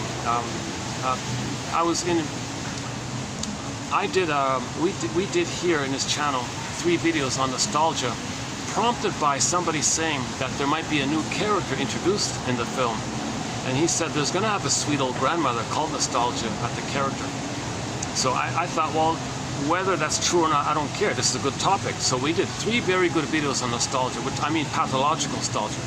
There's a difference between like just basic reflective nostalgia, where you learn, it helps you to mourn, versus looking back as a defense against the pain of the inability to mourn. It's called pathological nostalgia, manic nostalgia. And that's picking something in the past where you had a dream that wasn't fulfilled, but imagine it fulfilled and linger and dwell there in a state of timelessness, and that keeps you away from your issues in the present, of the pain around not being able to feel sadness. So the theory was, since sadness was in a bottle, the guy said there might be nostalgia to link that. And so there's 5 in the bottle, 4 at the console, right? So anxiety for the fear, envy for the anger, NU for the joy, and then embarrassment for the shame, disgust. Well, now sadness in the bottle. What's on the surface of sadness? So I was just saying all along, well, that makes sense. If the person needs to mourn a loss, they're going to feel the fears in there around the loss of identity. So anxiety is doing double duty. Anxiety is covering for or representing fear and sadness in the bottle. Then the guy said, well, no, they might put nostalgia to link for the sadness in the bottle. So like a correspondence, like a one-to-one correspondence for the 5 in the bottle and 5 at the console. So in the trailer we just saw 4. The answer is we saw little glimpses of the grandmother, just little teeny little sneak peeks, and they pushed her away and all that. Kind of a clue that in future videos she may play a more predominant role. So she's still young. She doesn't need to have fantasies in the past. She still has youthful dreams and all this. So doesn't need to engage in nostalgia, really. So little glimpses like that. It's interesting about that, yeah. It makes perfect sense. People in junior high don't think about the time when they were in grade 4, or what a great time that could have been. They're eager, like moving forward kind of thing. Nostalgia is like at midlife. I think your life's not going well or something, so you may look back to a happy time and pick a happy time, gray out or blot out or delete out the negative parts of it, pick the positive parts of it and amplify it and make it blissful and linger there in a timeless place to trick you that that's code for the need for the missing blissful oneness of the mother. So it's really reunion with the archaic breast. See, again, nostalgia means trauma, the breastfeeding trauma. So pathological nostalgia is also a code for the breastfeeding trauma. Envy, breastfeeding trauma. NU, breastfeeding trauma. Anxiety with the gaping mouth, baby teeth, breastfeeding trauma. So the mother did a great job giving Riley a natural birth. Okay, so Riley was not traumatized in uterus, and also she wasn't traumatized at birth. And babies who are not traumatized in those first 2 areas, okay, prenatal time and birth time, they tend to be good at athletics, sports, music, dancing. Okay, that's physiology is good and strong. So she's a hockey star and all this, so she's skillful in skating and dancing or whatever. The problem is after birth. That's development got frozen. And it's easy to see that the mother's not a very kind of loving mother. But she gets credit for not traumatizing the baby in the uterus. So when Riley was inside, the mother didn't smoke or drink. But another one is at the time of birth, she got a natural birth, and her first memories at birth were joy. That's huge for a baby to have a natural birth and be happy at the birth. So many babies come out of the canal and they're like drugged out or passive and out of it. That's trauma. That's birth trauma. So Riley was smiling and happy and all this.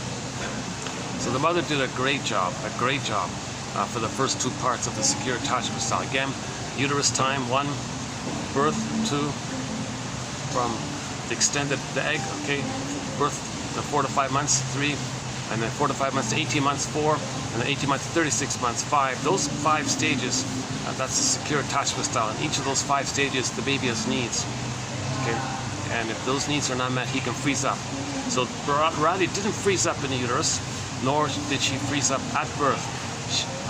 Her soul froze up sometime afterwards. Maybe 3 months, 4 months, I don't know, or a little bit later. Well, in the first film, well, it's kind of vague like that. Like the issue was she got back her soul, so wherever it was, it doesn't matter because she got back her soul. The whole hero's journey, the whole thing we're talking about is we had an authentic self, this core got pulled down, she came back as Persephone. The golden ball went down the well, got to get back. Joyce Saddis went away, got to get it back. Okay, in this sequel, Inside Out 2, okay, the sense of self, the crystal, okay, was lost and it got it back. But it was enriched by acceptance and the lesson that you got to accept all of your experiences and not just think in terms of either or, because that was what the ego did. Joyce said, oh well, let's just keep all of the good, none of the bad. Only good, no bad. Just split it and repress the bad, so you can see her rejecting all the bad memories and I want only positive memories. That's a clever trick. No, you're repressing, and that's why the crystal went away, right? So the resolution is the healing was the acceptance of the humanness that we have gifts and strengths and some positive memories and all this, and we're hurt and wounded and have some false beliefs and some bad feelings and false conclusions, existential conclusions that are false and they're hurtful. But remember that we have some gifts and possibilities, and you got to accept that our soul is there, but it's wounded. We're homotraumicus, and you accept the limitations, and that's just the way it is. Life's not fair. Babies get traumatized. You got to accept this point that life's not fair. It's not fair that the baby's traumatized. That's not fair. No baby's born to be traumatized. No baby's born expects to be betrayed by his mother. That's not fair. Right? So what life is like, a lot of babies are getting that. A lot of babies are getting attachment trauma, betrayal trauma by the mother. That's not fair. Well, that's just the way it is. A lot of babies do get that because we're homotraumicus. We're members of homotraumicus. We traumatized ourselves 10,000 years ago, and we're still trying to recover, basically. We're on the healing journey to recover ourselves. So this topic of homotraumicus is discussed in 2725, part 2 of 2. 7.5-hour video entitled The 48 Symptoms of Homotraumicus. It's not really an official TQ part here, but sort of a side thing I'm experimenting on. I'm trying to be inclusive, not just only look at inner dynamics, but how the sociological mismanagement, our reactivity of the sociological led to inner dynamics, which perpetuate social dynamics that perpetuate the trauma, and the trauma creates a sociological area that perpetuates the trauma. Now you got this negative loop or this loop between the outer and the inner. Okay, inside out, as above, so below. So I'm trying to look at this two sides of the story. Shrinks don't cover this area. Shrinks don't talk about outer events. They just take the assumption: if you heal the people, if you get back your sense of self, you get back your golden ball, get back that crystally, diamondy, let's call it the golden. Let's call it the silver, golden, snowflakey image for your soul, your sense of self. Okay. I want to get that. When you have that, then at the end of the film, Riley apologized to her friends. She said she regretted her behavior and asked to make amends. And she admitted and was able to apologize because she got the feelings. She's able to apologize because she got the feeling. It wasn't a cynical, it wasn't a strategic apology. It was like a felt apology, and she wants to get back her friends kind of thing. So that's, you have that ability to apologize and make amends and regret and make up for your mistakes. And reparation like that when you have your beingness and your sense of self. So at the end of the film, we saw the healing symptom of that, where she apologized to her friends like that. And it's funny, I was a little bit wrong about this issue with Valentina. I was guessing, I was speculating about this thing with Valentina. It's not like, it's benign stuff. It's nothing more than just benign stuff, yeah. So thankfully, I'm relieved, I'm glad this film didn't turn into yet more LGBT propaganda. I'm relieved by that. So it's a good film. It's a good film. It's the first film, my goodness, this is the first thing I've seen in such a long time that didn't slip in some LGBT propaganda. Can you believe it? So I'm trying to understand why there's so much really exaggerated, over-the-top bombardment of LGBT propaganda. It's a little too intense, a little extreme. Like, what's going on? And I heard an interview, and some specialist tried to give his answer to why it's there. I thought, you got to be kidding me. So I tried to update what I heard by posing a question. Is there a possible link between LGBT propaganda and... Okay, and then there's a film that I'm not going to continue. So that was discussed in previous videos. That's a big topic. If I answer that, it opens up a huge topic.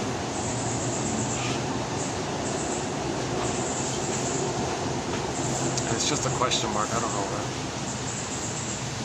We don't really cover that area. Just sort of, I feel like, geez, there's a real cry. Like everything's love or a cry for love. Somebody's bombarding you with this. I think they're crying for love. Understand. How do we understand it?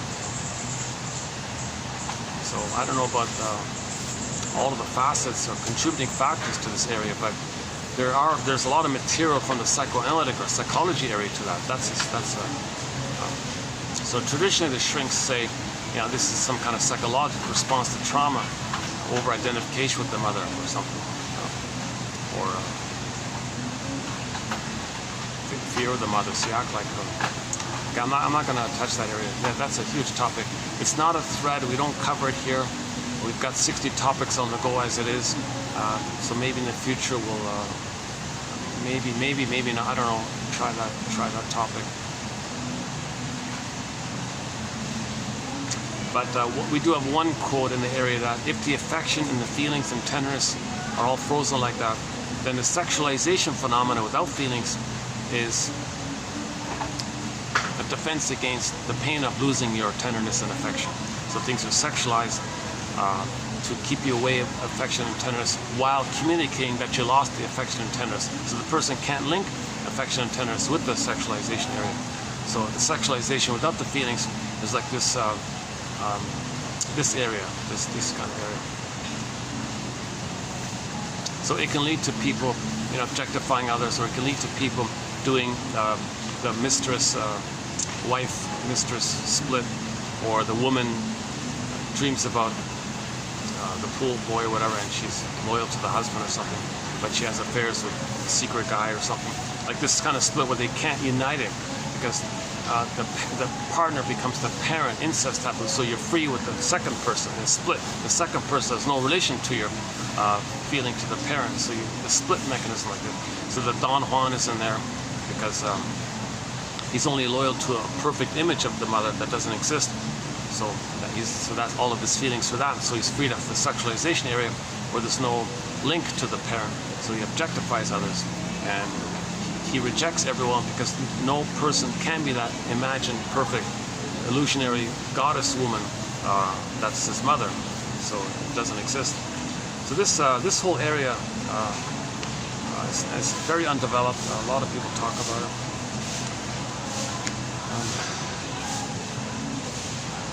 Okay, is it still raining? Or is it just dripping? Let's see.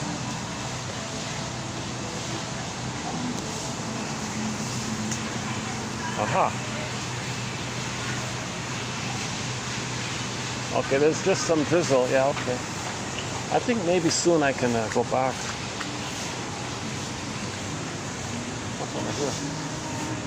Oh, some tables fell down. Oh, hey. Here's the peacock I was telling you about earlier. Oh, there it is there. Are we getting him in the camera? Let's see. He's just sort of sitting on a. I'm not sure if you're seeing it, but they got two nice peacocks there, and some little doves.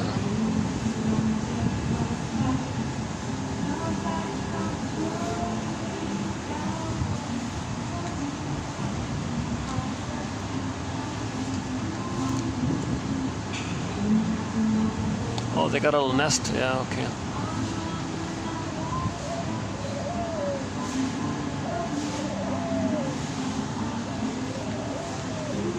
Yeah, I think it just stopped. Just a little drizzle. Can I go back? Maybe I'll go back.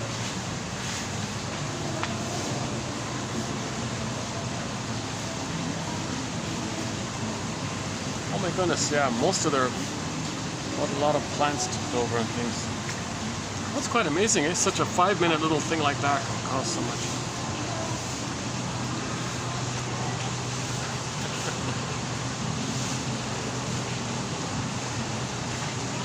Should I go back? Let's see.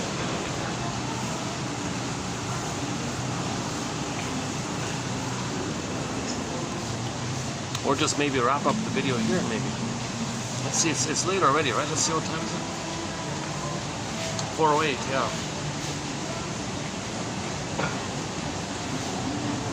Oh, that was insane with the ads. Oh my God. With the trailers and the ads. It just went on. It droned on and on with the loud, 3D sound, booming sounds like that.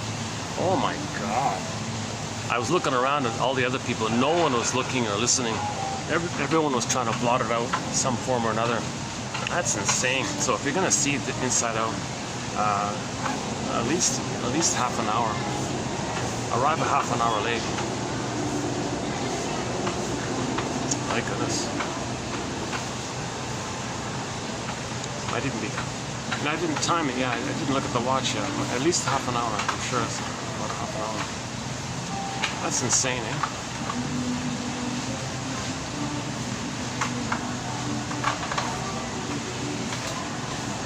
I can imagine it would people won't enjoy the film anymore, because if you're so annoyed by the end of that, and then trying to watch the film carrying your annoyance of the previous 40 minutes, whatever it is, you might not really get into the film. And when the film is over, you just want to dart away, you want to get out, kind of thing, because you're just carrying this annoyance while you're trying to watch the film, being annoyed by the previous 48 hours of visual, audio of abuse, violence and abuse.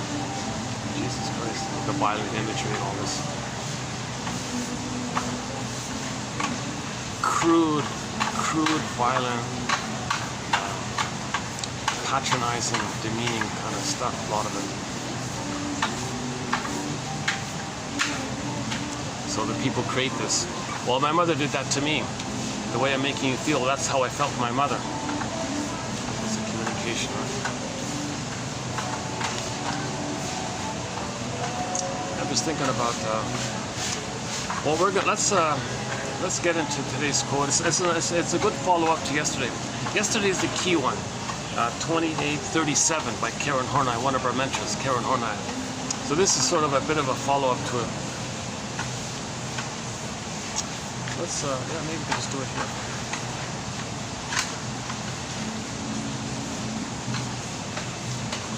I'm trying to figure out if I should just stay here or go back.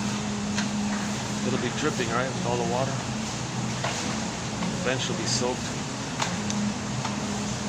But I'll give them their privacy. Okay, let's stay here. I think it's okay. Let's okay, so let's so here's the follow-up to yesterday's video. I'm not gonna redo yesterday's video. It's a very good one. Highly recommend it. Okay. Let me just read it straight through and comment on it afterwards. Okay, the client, this client may alienate others by his, irritability and arrogance, for example, but being unaware of his behavior, he may experience only that they reject him or slight him in an entirely undeserved manner. or even when there is no particular provocation from the outside, even with his knowing full well that his life situation is a favorable one, he nevertheless feels victimized or abused or shamed. He will then, in subtle and gross ways, unconsciously distort the actual conditions and give him, in his mind, a little twist so that he appears as the victim. After all, prompted by some inner necessity which irresistibly pulls him to experience life the way he does. As long as he does not experience his feelings, his thoughts, his actions, he cannot possibly feel responsible for himself or for his life. Whatever difficulties arise can be brought out only by others. They keep him down, disregard him, take advantage of him, coerce him. So energies must be directed outward. It is important for the analyst to realize not only that the client may externalize this or that inner factor, but that his whole way of living is an externalized living. Yesterday's topic, externalized living. There's no inside, right? Everything's outside. Like in the Disney film too, she was doing totally externalized living. She wasn't connected to her inside. There was no inside out. As a client put it succinctly, quote, he looks out and not in, outside in. We must look at the externalized living as a result of a paucity of inner experiences. Yesterday's topic, a paucity of inner experiences.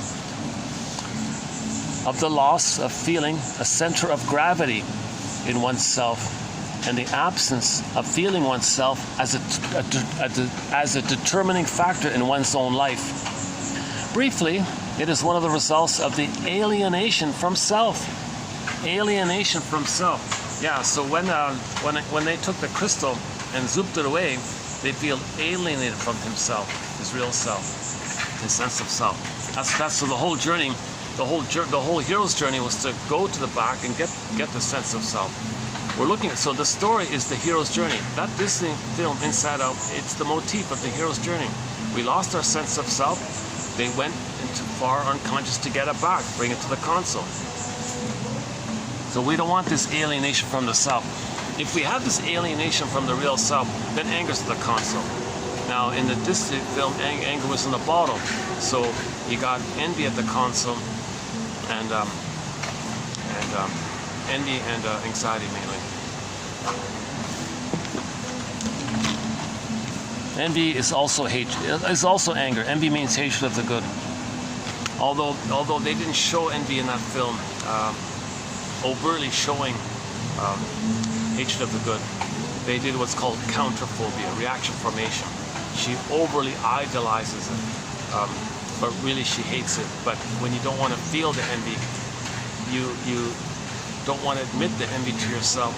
The envy is there, and it's expressed in its flipped form called counterphobia, reaction formation. So in that scene with envy, the little one, envy, it's appropriate because she's still only 13, so envy is not going to be too pronounced. But there were this over-idealizing, over-flattering things that envy was saying. That may be the reaction, that she hates that, although she admires it and wants it greedily. That's the greedy side of envy, the grenvy. So the envy, it actually should be grenvy. So the greedy part of the envy, of the grenvy, is I want to, oh, how amazing, I want this status and all this. That's the greed part. And the envy part is expressed in the over-idealization of it, but really she hates it. And we see the link that in the unconscious is sarcasm. So they didn't go there. They didn't develop the envy character. It was sort of, she played a minor little side, very minimal, just the odd comment from her. Barely nothing there. So they didn't really flesh out the envy character. So it was really just about anxiety. Anxiety was the whole issue. Anxiety ran the console the whole time, pretty much.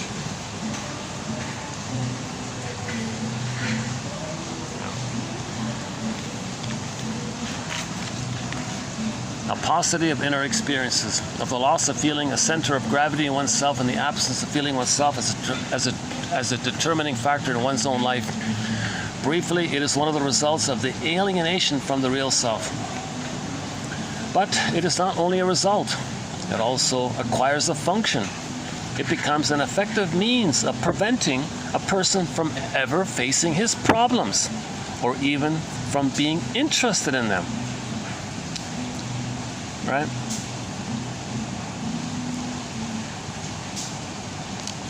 Externalized living, okay, can make a person frantic and very active, and it keeps them away from the self. That's the manic side of it. The more a person emphasizes in his own mind the reality of other people's problems and unfairness, too much focus on the others, whatever it is, real or made up, doesn't matter. It's just got to be an externalized focus, outer focus.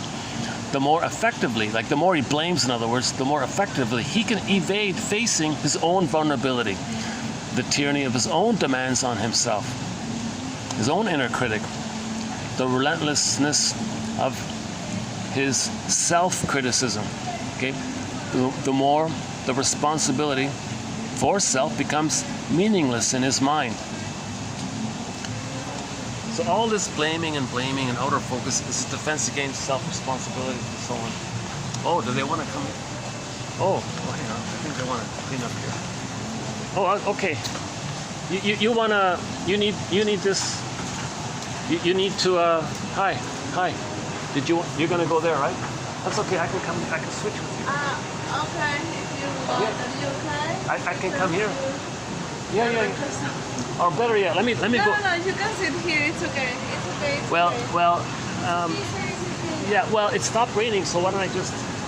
I want to give you your full space. I don't want to get in your way. Yeah. You got a big cleanup to do. Yeah.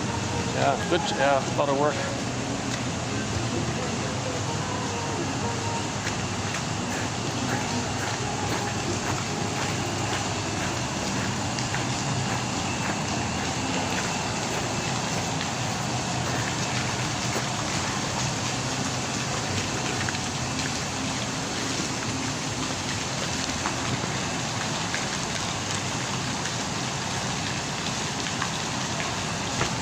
Oh, I forgot my towel again. Let me get that towel. Everything's wet here. Sorry, give me a minute to get that. Oh, there's a swan.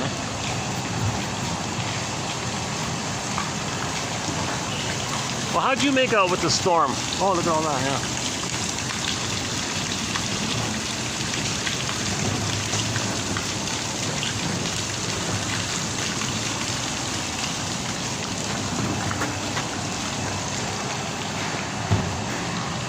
Let me get my little towel so I can hold this. I keep forgetting that thing.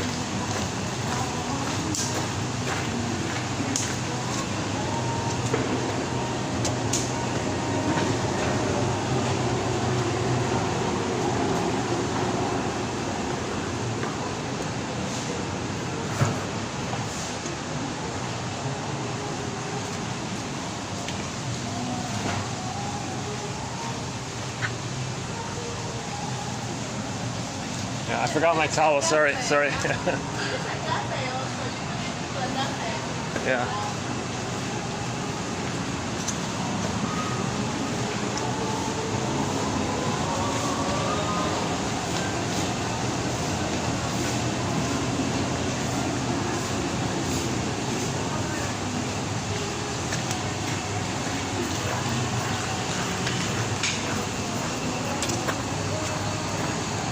Well, since we're up, let's take a peek at this tree that fell. Oh, there it is. Oh, there it is. Oh my goodness, yeah, the tree that fell down, yeah. Oh my goodness, yeah. Yeah, there's the tree, wow. Yeah, there it is there, my goodness. Oh, it landed on the roof. Oh my goodness, look at that, yeah, Jesus. That 5-minute little, are we still recording here? What's going on here? Is it showing up? Are we getting it there? It landed on the roof, eh? Look at that.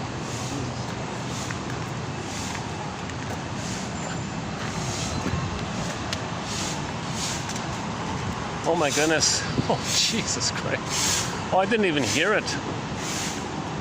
I was, you know, it's funny, I was almost gonna, I hope the roof isn't damaged. Look at this. It ripped up the concrete. Oh my goodness.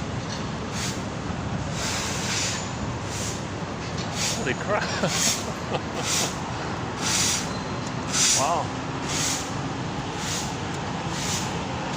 That 5 minute little wind blew down this big old tree, eh?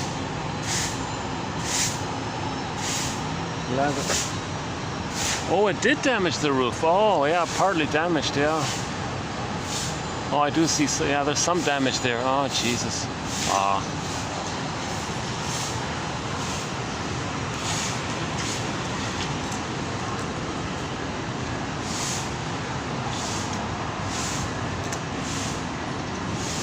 Oh, there's another, is that another one there? Oh my goodness.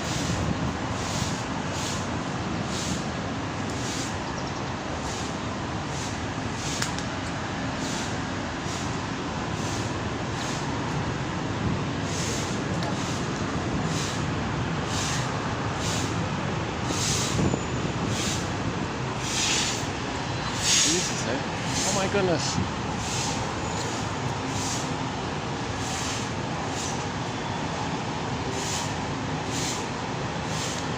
Look, it ripped up the cement even. Jesus. Oh my goodness.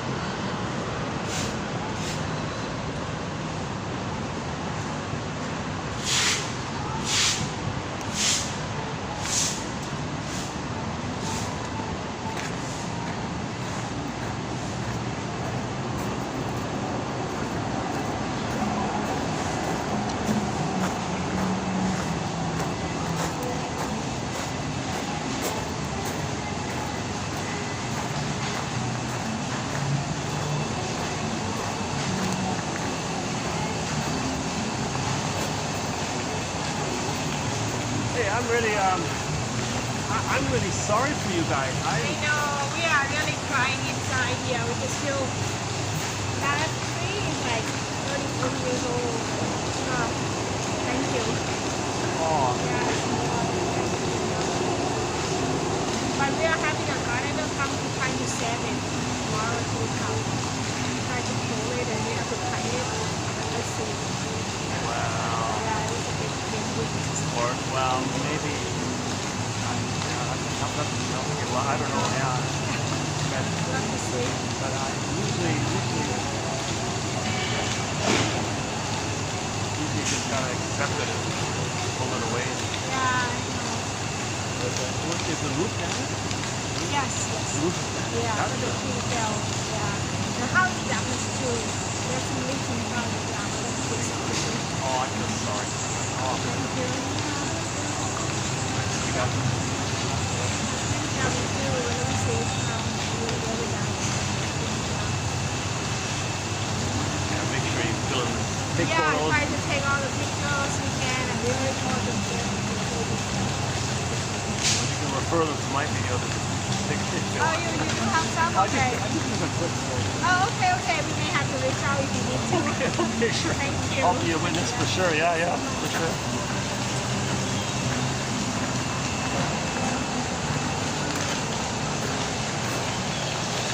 Okay, hold on a second. Yeah, poor. Oh, she's sentimental about the tree. Forget about the tree. What about the damage to the? What about the? Yeah, she said it damaged the roof a bit, and there's a leak now inside. Jesus, okay. Son of a gun. The trees. Oh man, that's a. They love and cherish the trees so much. They live with that risk of that. Of what happened here? My goodness.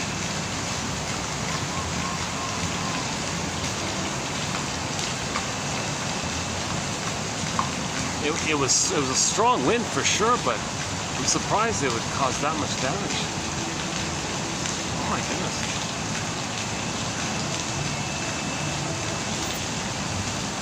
I'm not even sure. Yeah, I'm not sure if that's the owner or who. I don't really. That's the first time I've spoken to that young lady.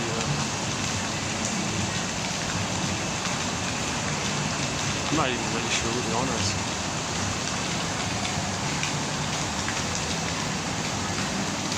Okay, let's finish our quote here. Karen Horney. Okay, I can live with a little wet. That's okay. Okay. Yeah, I'm gonna sweat. There's no breeze here. Oh my god. Okay, let's finish this quote here. So yeah, if you're always outer focused, externalized living, blaming, okay, blowing off steam on others, focused on others because you have no insight to refer to, a paucity of inner experience, a lack of your sense of self, and you don't even have your feelings, everything's frozen, Snow White's in a coma, there's coerce missing, Jesus, so the default is you're always outer focused to not feel the pain of not being connected to your authentic self. So you're outer focused. So anybody who's too outer focused, that's they're dealing with the pain around not having their sense of self. Many babies lose that sense of self with removing the baby. Okay, disclaimer: I'm not a gynecologist, but ideally babies are handed to the mother to preserve the continuity of the connection with the mother. Don't remove the baby. Don't put them on a scale. Don't separate the baby from the mother. Mother-infant dual unity.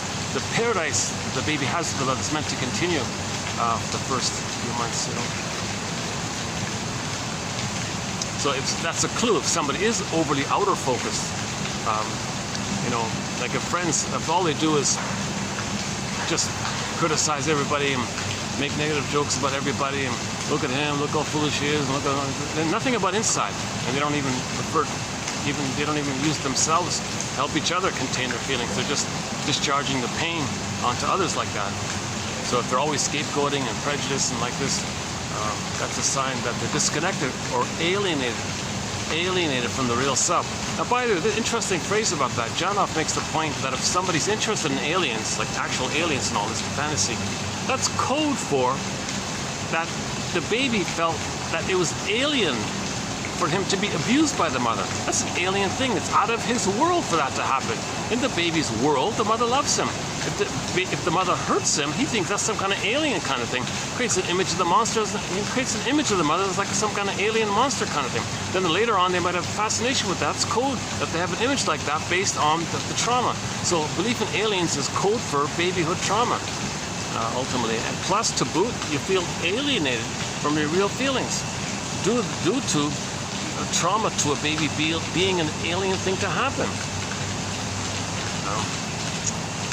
Okay, next one here. In this sense, the feeling abused becomes an overall defense against owning up to any neurotic conflict within oneself. Now, okay, the client's feeling abused is such an intricate mixture of facts and fantasy. There is factual abuse, invited or uninvited, and there is abuse fabricated out of thin air. They'll make it up if they have to, which seems as real to the person suffering it as the table he can grasp with his hands. He's got to make it real as defense against the pain of the emptiness within. He may create intense suffering out of proportion to the provocation, modifying Voltaire's words on the existence of God. If there were no abuse, the client would have to invent it. Now he's caught in a vicious circle, in inner distress, caused ultimately by his externalized living. Externalized living comes from a paucity of inner experience, which means the baby was traumatized. Now you got a vicious circle, because the more you're outwardly focused, the more you're in defense against your inner self, and then you're getting older, the gap increases, the pain increases, then you're more outer focused. Vicious circle. Feeling abused plays a more crucial role in therapy than is ever assumed. Okay, feeling abused plays a more crucial role in therapy than is ever assumed.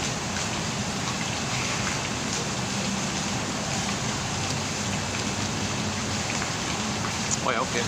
Even if the phenomenon is not obvious, it's important for the therapist to be alert to any signs of it, particularly in any case of a pervasive tendency to externalize. Okay, if the person has a pervasive tendency to externalize, they this, they that, they this, they that, okay?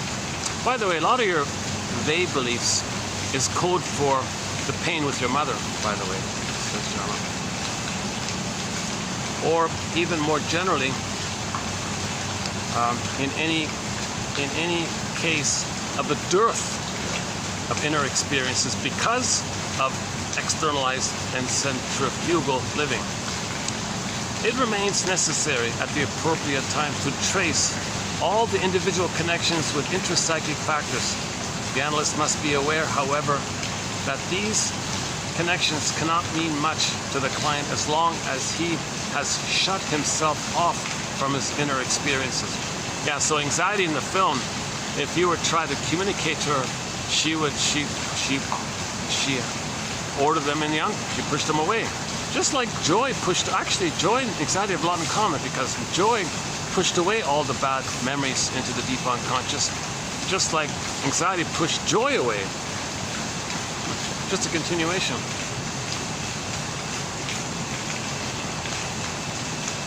Okay, so during that time, the person's not going to listen if they have a real self. They don't want to admit the existence of any kind of real self.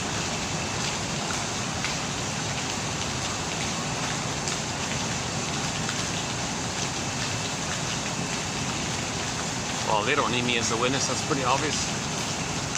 The wind blew that tree down. My goodness.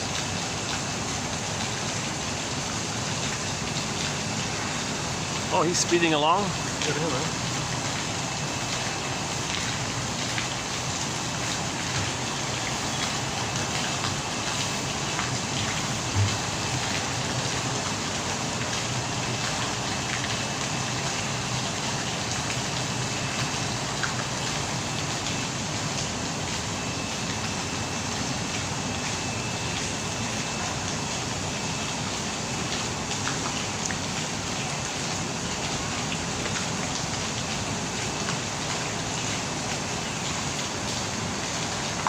That's major. If their roof is damaged, it's leaking.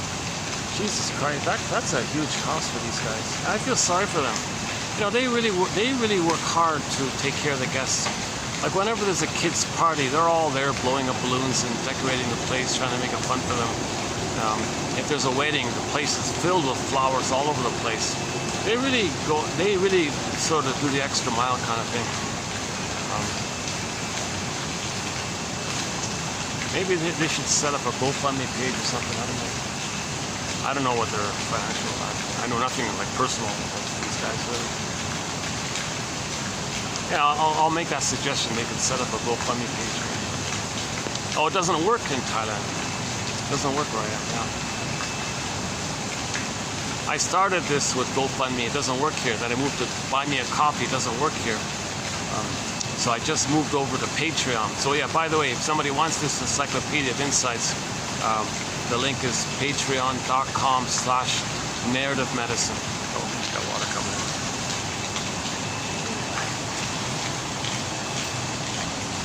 I gotta make sure I don't get water on this thing.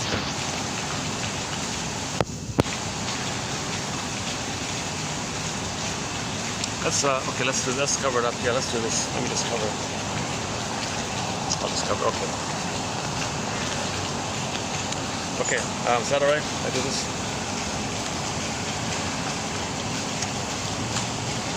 Okay, hold on. It doesn't work. I can't. Unless I do this, try this. Does that work if I do this?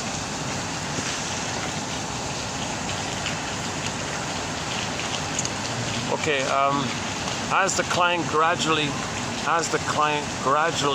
realizes how his feeling of his own value, his hopes, his concerns, fears, resentments, and activities are determined by others or by factors outside himself, he finally begins to wonder where he is.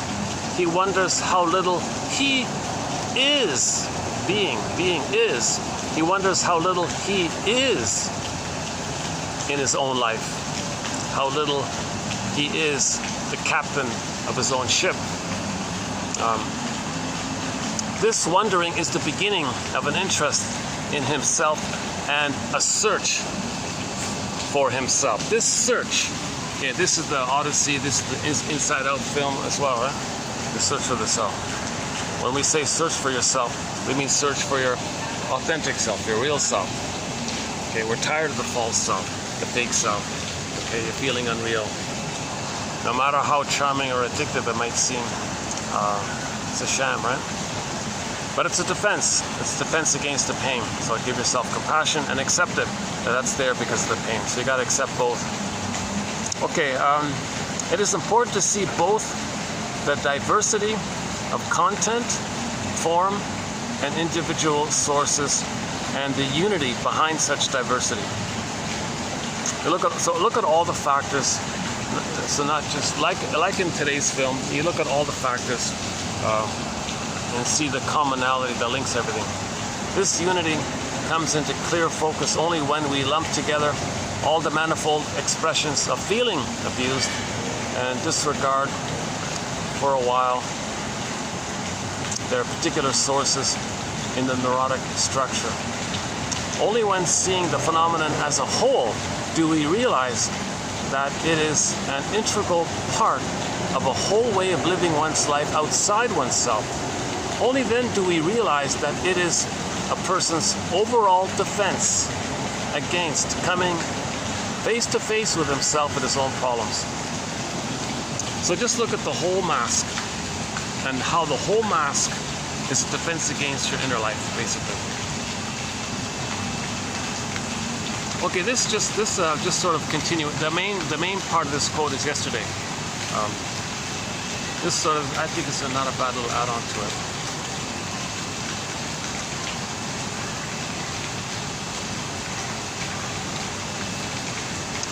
So this is just an abridgment of the 6 pages. So this is just a transcript of a talk. It wasn't printed, so I printed out the tape script, the transcript, and just reduced it to 1 page. So I thought this is sort of the basis of it. To be more holistic about it all, and to accept it as a part of yourself. That the defense of self, or the false self, sometimes called the defensive self, or the idealized self, this glorified self, this neurotic self, this persona, this mask, it's all there to keep you, like anxiety in today's film, Inside Out 2. The anxiety is the representative of the false self. Anxiety is the spokesperson of this false self. Okay, that's what the message of this film is. If you take this false self to its absurdity, to its conclusion, you saw the swirling scene. You'll get ill physically. So Riley was on the verge of getting a physical condition. So that's a midlife, you get a symptom. So she might be in the hospital or something. Hold on a second. Let's see, tomorrow, do I have it here?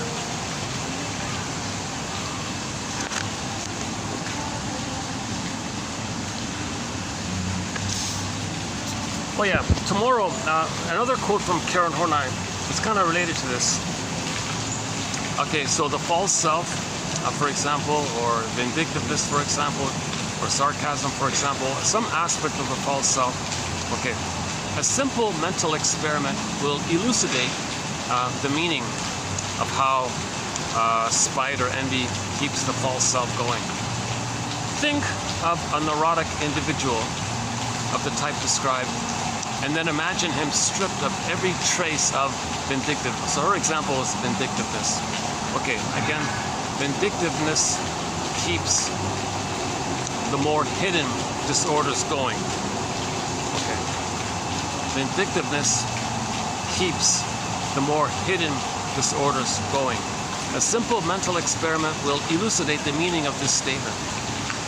Think of a neurotic individual of the type described, and then imagine him stripped of every trace of vindictiveness, including also the hope for triumph. but leave unaltered his neurotic pride, his hate, his blaming, externalization, etc. His hopelessness and his inner tensions would mount to such an unbearable degree that he would, whatever, I don't know, faint or whatever, I don't know. Something would happen physically, right? Pass out or something. In this sense, we can well regard vindictiveness or acting out as a neurotic solution. It is a way of life that allows for a measure of balance, safety, and satisfaction while keeping intact his neurosis. When people sell their souls to the quote-unquote devil, that is, when they sacrifice their real selves in the pursuit of glory, vindictiveness, etc., they are doomed to suffer inner torment. Some never emerge from their torment, like narcissists and Peer Gynt and all that, and all the playboys and whatever. But it is a redemptive force for many, turning them toward love, belonging, and healthy human strivings. For example, Faust overcomes his misery in becoming constructive, acknowledging what he has in common with others, recognizing the value of simple human strivings. Horney defines psychological conflict broadly as a juxtaposition between the real self versus the idealized image. The real self versus the pride system. Okay, so that's what Inside Out 2 is about. This conflict between the real self that we're looking for, juxtaposed with the pride system. So anxiety is the spokesperson for the neurotic pride system. Anxiety was like a spokesperson for neurotic pride. I gotta have neurotic pride. I gotta achieve neurotic pride. So she was willing to break rules and do all these awful things and not care about others. It led to all kind of problems.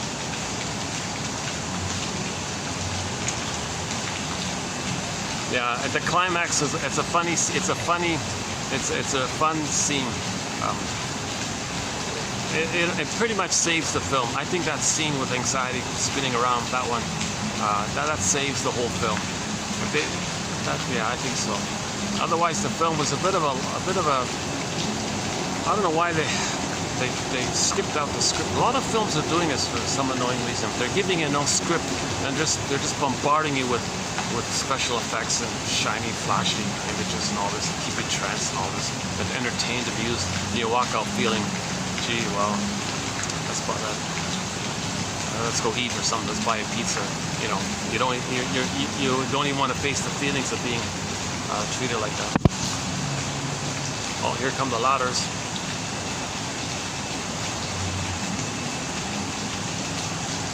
What if I should? No, I know they wouldn't accept my help. If I offered to help them, they wouldn't accept. I know they wouldn't accept it. I'm a guest here.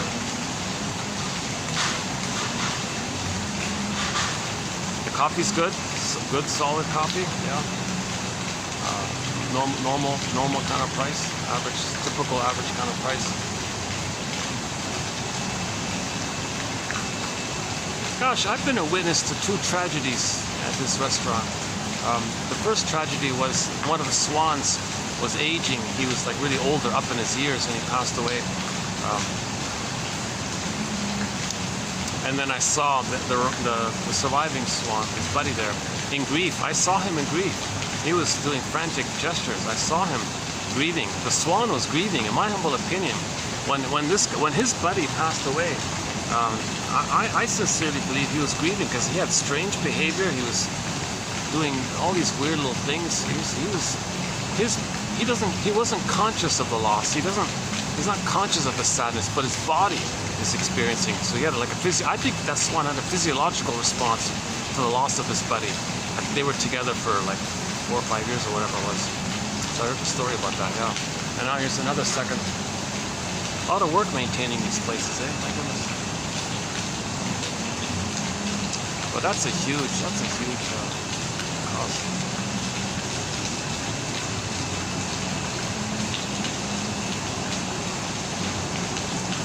Yeah, I feel sorry for these guys. I hope this place is. I hope these guys are wealthy and it's nothing for them. Because if they're living like on paycheck to paychecks, if it's like that, something like that could.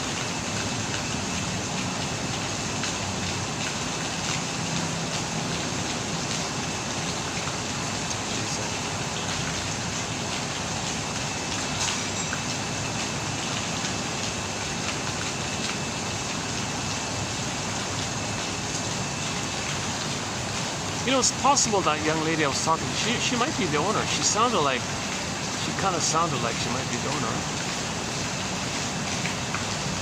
It was never clear to me who the owner was, right? So it's a couple that owns this place.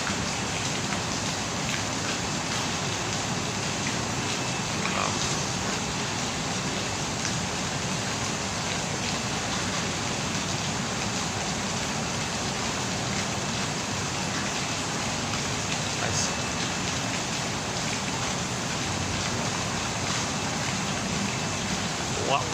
Yeah. I don't know what they're doing. Well, they're going to want to fix the roof before it rains again, right?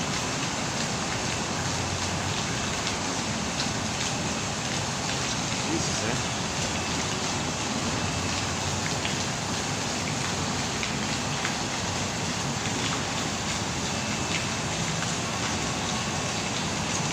Yeah, interesting, and sort of one of the longest serving staff members here, a really interesting character, really a very likable person, a very hardworking person. I know she's not here.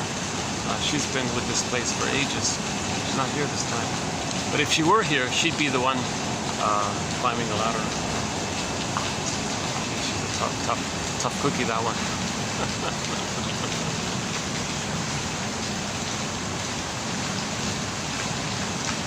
Am I getting water on here? 1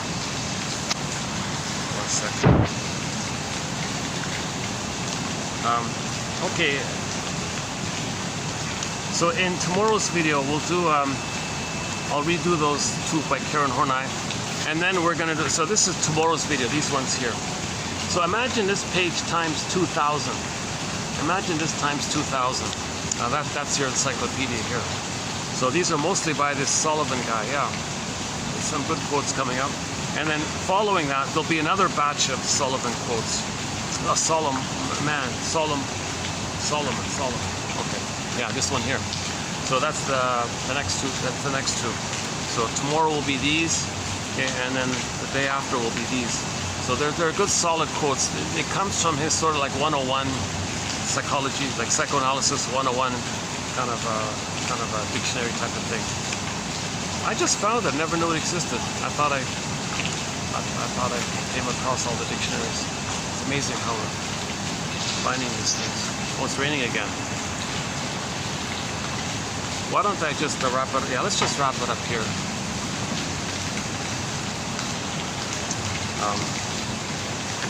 Let's just wrap it up here, or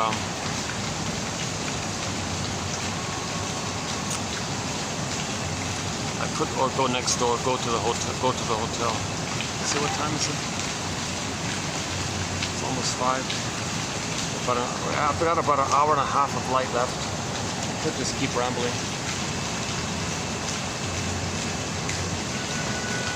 Okay, that's okay. I'll whatever follow-up thoughts there are in reference to Disney film Inside Out 2, I'll post them in tomorrow's one. I couldn't, the truth is I couldn't fully relax and enjoy the film. I was kind of annoyed after 40 minutes of bombardment with this booming violent commercials. The commercials were bad enough. It was the preview of the horror films and the action, violent action films. They're borderline horror films, scary films.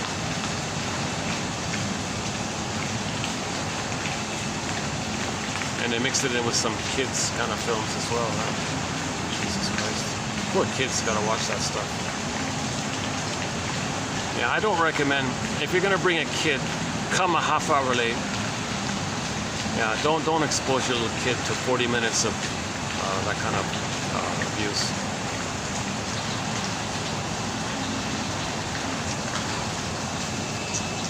my humble opinion.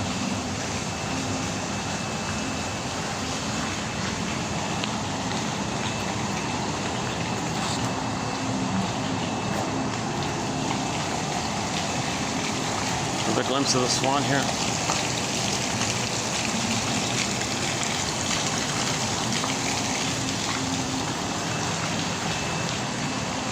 Yeah, my heart goes out to these guys. I don't know who really owns this or what it is, but it's one of the good plays. These are the good guys. These are one of the good ones. These are the ones that try to do things with heart, and they're service minded, and you know, they're never patronized. You never get that kind of experience. They're very personable and respectful and all this. Oh, he's just doing some trimming.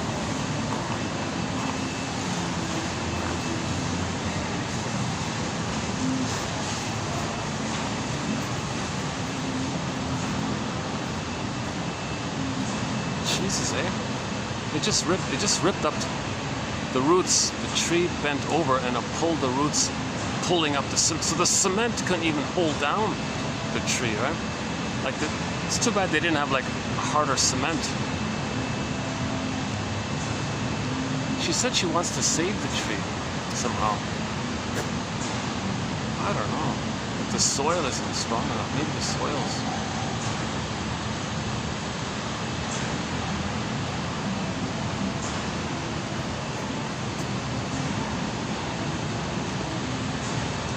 Yeah, it does. Yeah, yeah. So there it is. Yeah, that's what I'm talking. Yeah, there it is. There again. Jesus, eh?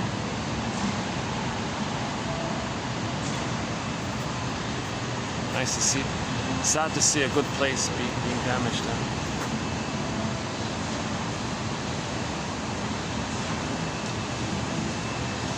It'd be like if you know, if a tree fell on somebody's home like that, you know, and it damaged the home, kind of like that.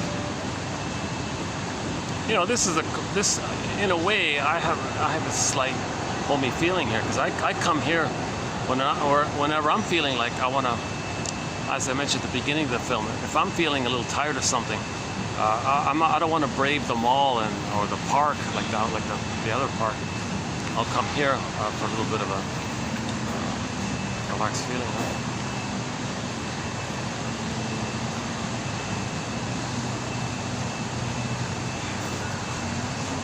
Maybe the swan. Maybe being near the swan. There's a combination of factors, right? Yeah.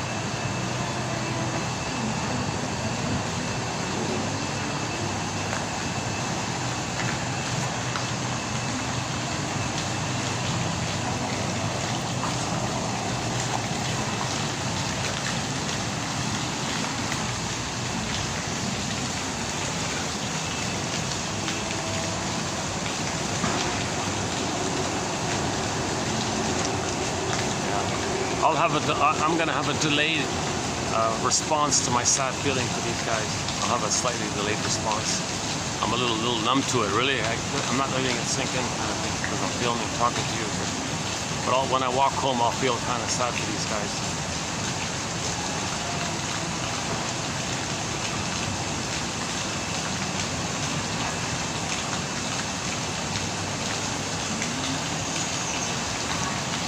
I don't know, is there any kind of fundraising for this area? Like, is there some kind of fundraising these guys can do?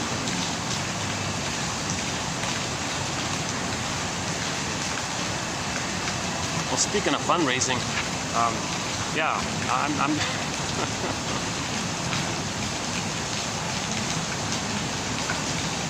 yeah, okay, but it's a resource for anybody in the second half of life.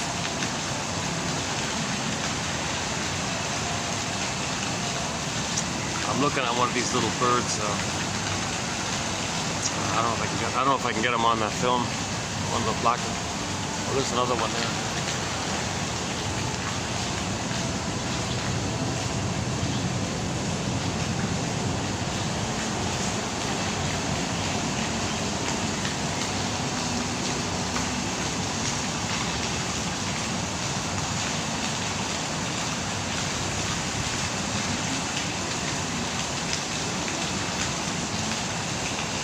What's today? Wednesday, right? What is today? Let's see. Wednesday, right? Hang on. Wednesday. 4:57. Okay, so let's just wrap it up here. I don't know if I can really. I have mixed emotions here. Mixed emotions right now. Yeah. So at my console is some sadness there for these guys here. Little. I feel actually sad for the staff. I feel like they're feeling a little.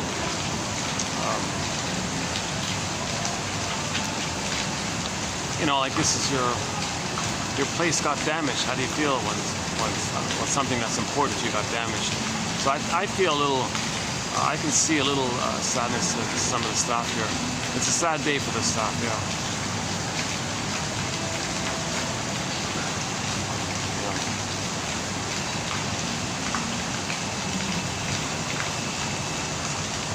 Maybe they're worried it'll affect staffing there, right? I don't know.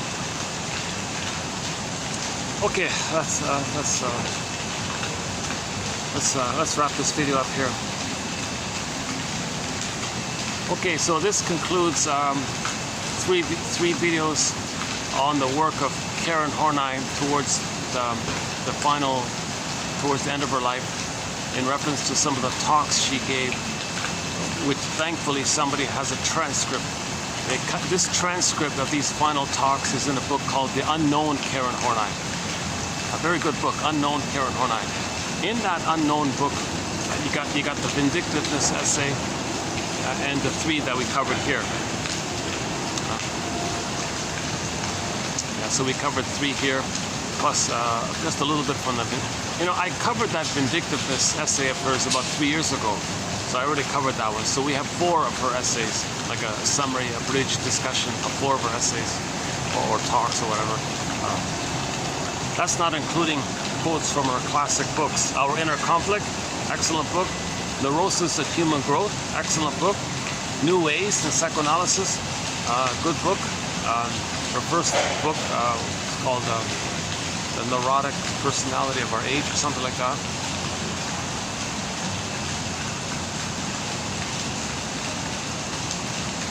But those 2 in particular, our Inner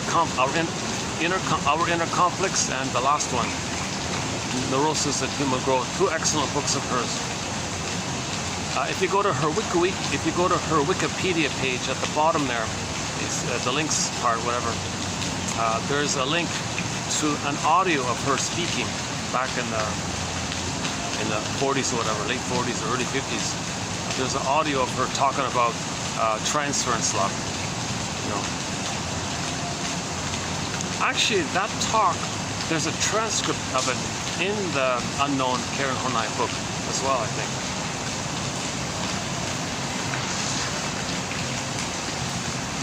So she discusses like genuine normal love versus transference love, okay, where you transfer your interaction with the mother to somebody in the present, and that whole topic, and you continue that struggle with the mother using the person in the present as an emotional reincarnation of your mother. So the person in the present is being used like a placeholder kind of thing, because they have a similar personality like your mother, so it triggers up the wiring you laid down with the mother. Now, the original wiring, neural wiring between the baby and the mother included, embedded within a blissful feeling, okay, but it's frozen there. Somebody in the present reminds you of the mother, so it flares up that blissful feeling. And then you think the person in the present, you're madly in love with them, they're spellbound, like, wow, well, that's what the baby was in, with the mother, spellbound, wow, like this. So you transfer that spellbound wow with the mother to the person in the present. It's called transference love. Okay, infatuation, puppy love, falling in love, being in love at first sight, spellbound, all these kind of things. Now you're going to be disappointed because that person isn't the mother in the past. You can't change the past, no time machines. So you're madly in love with them. That's the feeling that flared up with your mother, basically. You don't even know that person. Just saw them for 1 second, maybe. Your unconscious recognized. Gee, that person has the same personality or resemblance close enough to trigger the mother, which flares up the wiring you lay down with the mother. So now you got that, oh, there's mother again. Now you're in that blissful place that you had with the mother in the baby time, that blissful place before the trauma. You revive it, it's alive again.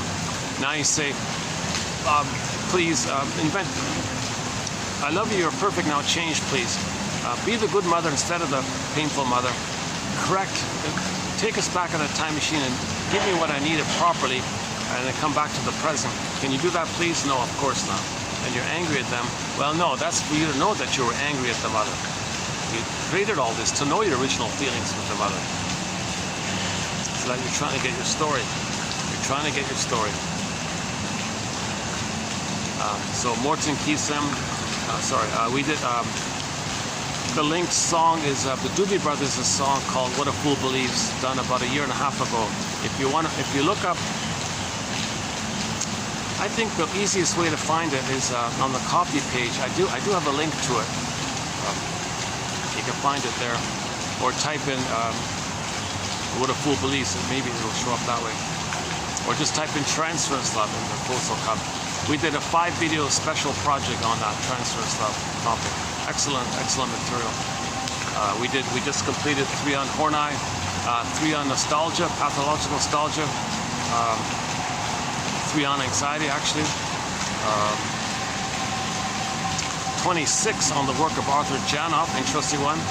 12 videos on the BPD phenomena, interesting one. 2 or 3 on Henry Hart's one-liners.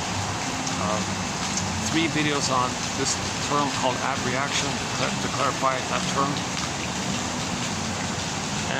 And then the next 2 will be on Mr. Irving Solomon's sort of kind of like notes kind of thing. Good, clear enough, good, solid, clear enough. An introduction to some major points. So that's a good one now. So yeah, your mission, should you choose to accept it.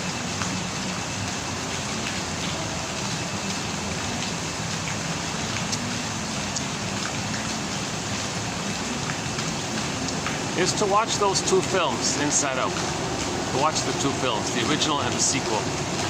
And I'll leave it at that for now. Oh, yeah, finally we see the turtle. My goodness. He makes such a rare appearance, this guy.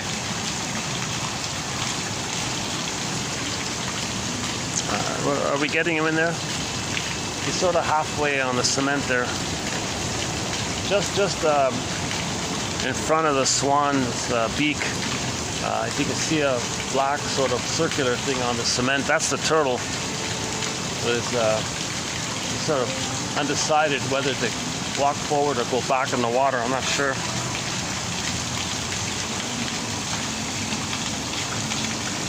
That's a very rare, that's the first time I've seen him out of the water. Yeah, he's always in the water.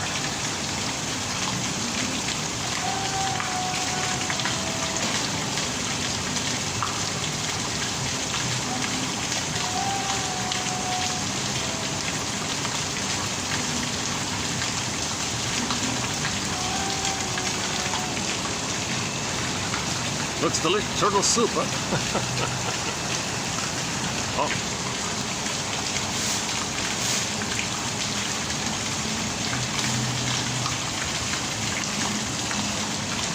Oh, the moment I said turtle soup, he jumped in.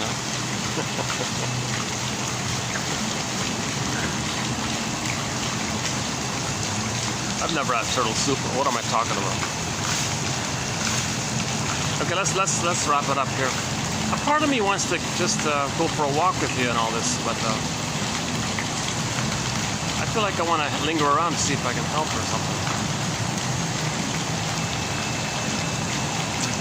I want to give her the idea that maybe they can do some kind of fundraising.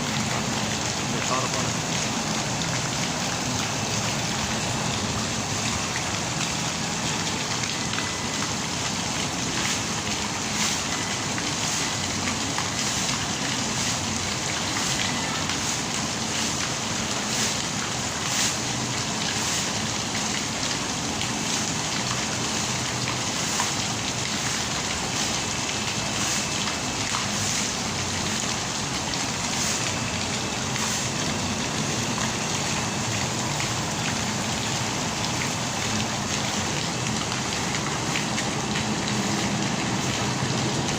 I'll see you in the next video. Yeah.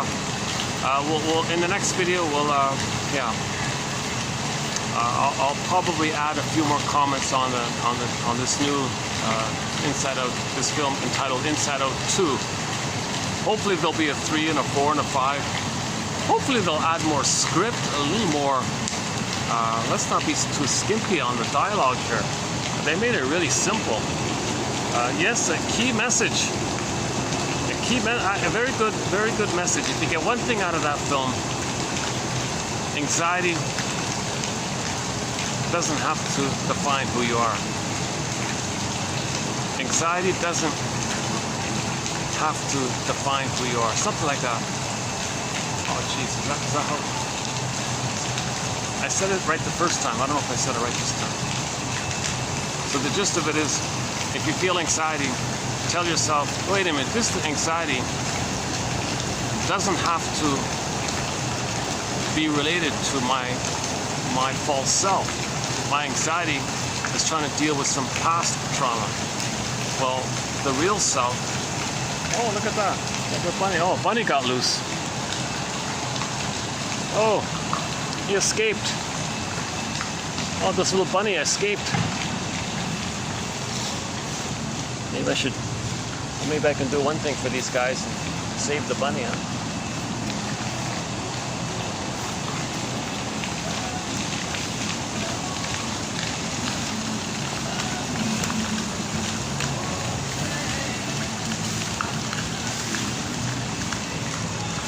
He escaped, huh? One of your bunnies. Oh, you know already. Oh, okay.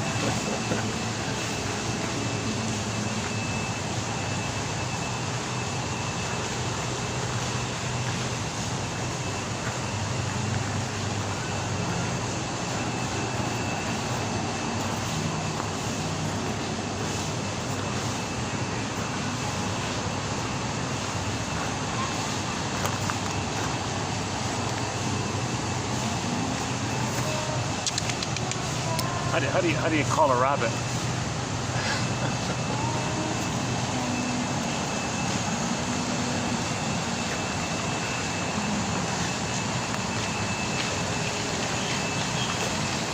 Good little guy, huh? Okay, let's wrap it up here. Okay, thanks very much. Our theme song for 1001 Windmills of the Mind is Katja Epstein's German cover of the song Windmills of the Mind. My favorite English rendition of the song is the one done by Barbara Lewis. I'd love to play it. Unfortunately, due to the copyright thing, I don't really play her rendition, but that's my favorite English rendition of it. So our theme song is Katja, the German cover of it, by Katja Epstein. It begins with the bass tubas, that one there. That's a great theme song. I love our theme song. This entire project is named after that song, actually. Because of that song, I got the title for this project. Oh, what do you say, Rabbit? You want to have the final? If I can catch this rabbit, we'll end up on that. Well, let's just end up with that image there with the rabbit. Yeah. Why don't we just? Gone. Let's see if I get a close-up of the rabbit, and I'll close up with that. He's pretty. He's a hoppity guy. He's a hoppity one. Yeah, so for the love of narrative medicine, anxiety doesn't define who you are. For the love of narrative medicine, I'll see you in the next video.